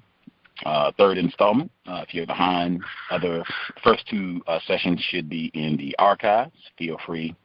Check them out. Get up to date. Hopefully it will help folks be efficient in getting things done, being productive in their counter-racist efforts. Friday back to normal time. We were normal today, 8 p.m. Eastern, 5 p.m. Pacific. If you have questions, problems, hopefully the Black Talk Radio Network page, that'll be up and rolling by Friday if anybody had difficulties. If not, just use the tune-in site to listen to the program. You can just put in the URL tiny, TINY.cc RWSWJ, and it'll take you to the tune-in page so you can listen to the program. If the Black Talk Radio Network site is working Friday, then it'll take you to that site. But that address, I just changed it to make sure it goes wherever you can listen to the program online. So you can just use that, and you will be good either way come Friday whenever we are next on the air. Definitely. Hope folks got some enjoyment, really some constructive information primarily, and then if you got some enjoyment, that's cool too, but that's just extra. Some constructive info, some value out of the broadcast. Check out the documentary film. It does have, I think, constructive info, and the city of Philadelphia on the whole. There's a book. It's called Protectors of Privilege. That word privilege again, where they talk about racism, white supremacy. I don't know if they use that term. It's by Frank Donner. And it does a city breakdown of how racism, white supremacy works. Again, they're not using that term, but that's what they're talking about. And they do a whole section on Philadelphia and how they worked against black people, protectors of privilege, right, in that area. And it covers Mumia Abu-Jamal, MOVE, even before them, because that's kind of later in the city of Philadelphia. That's stuff that's like mid-70s, mid-early 70s on into the 80s, even before that, when it was organizations that would be considered mild by many people's standards, like the NAACP and what have you, how they were being harassed and wrongly jailed. It gives a whole breakdown what happened in the city of Philadelphia. Again, white people are not ignorant. They are very informed, but it's called Protectors of Privilege by Frank Donner, and it has other cities in it as well. I'm just bringing it up because of we're focusing on brotherly love. And final note, just make sure we get in as well.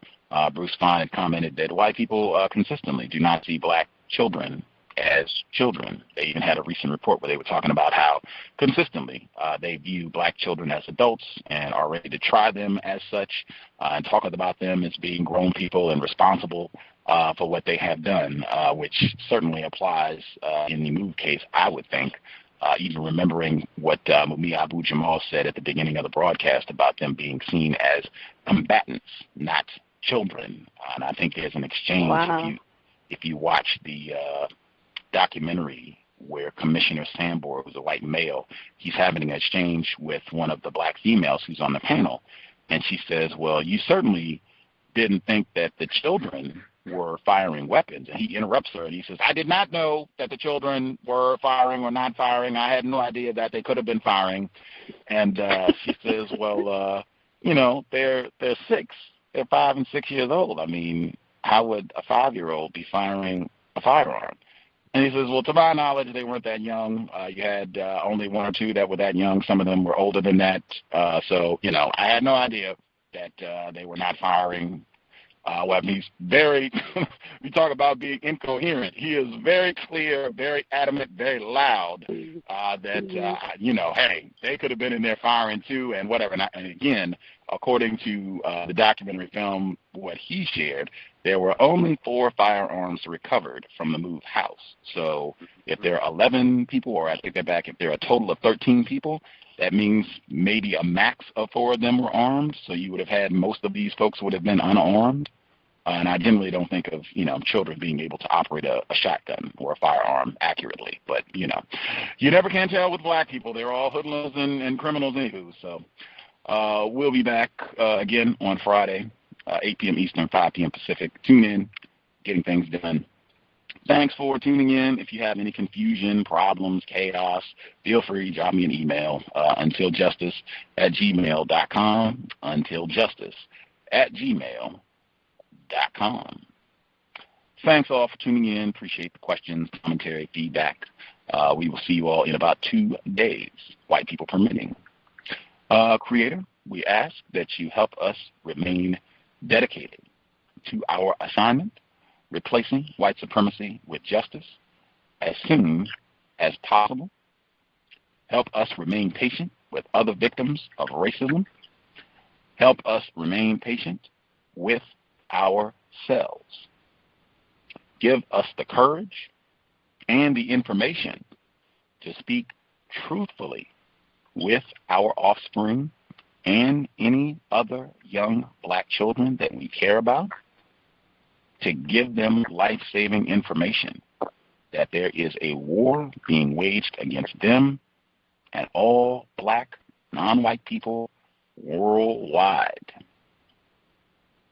Help them and ourselves to understand that this is a form of self-defense, that we are negligent in our duties as parents and elders if we do not share constructive information about racism with our offspring and or black children, non-white children that we care about. If we do not speak with them, they will be unarmed when racist man, racist woman, racist child come to deal with them. It has been time. Replace white supremacy with justice as soon as possible. Context of White Supremacy. Signing out. Thanks all for tuning in.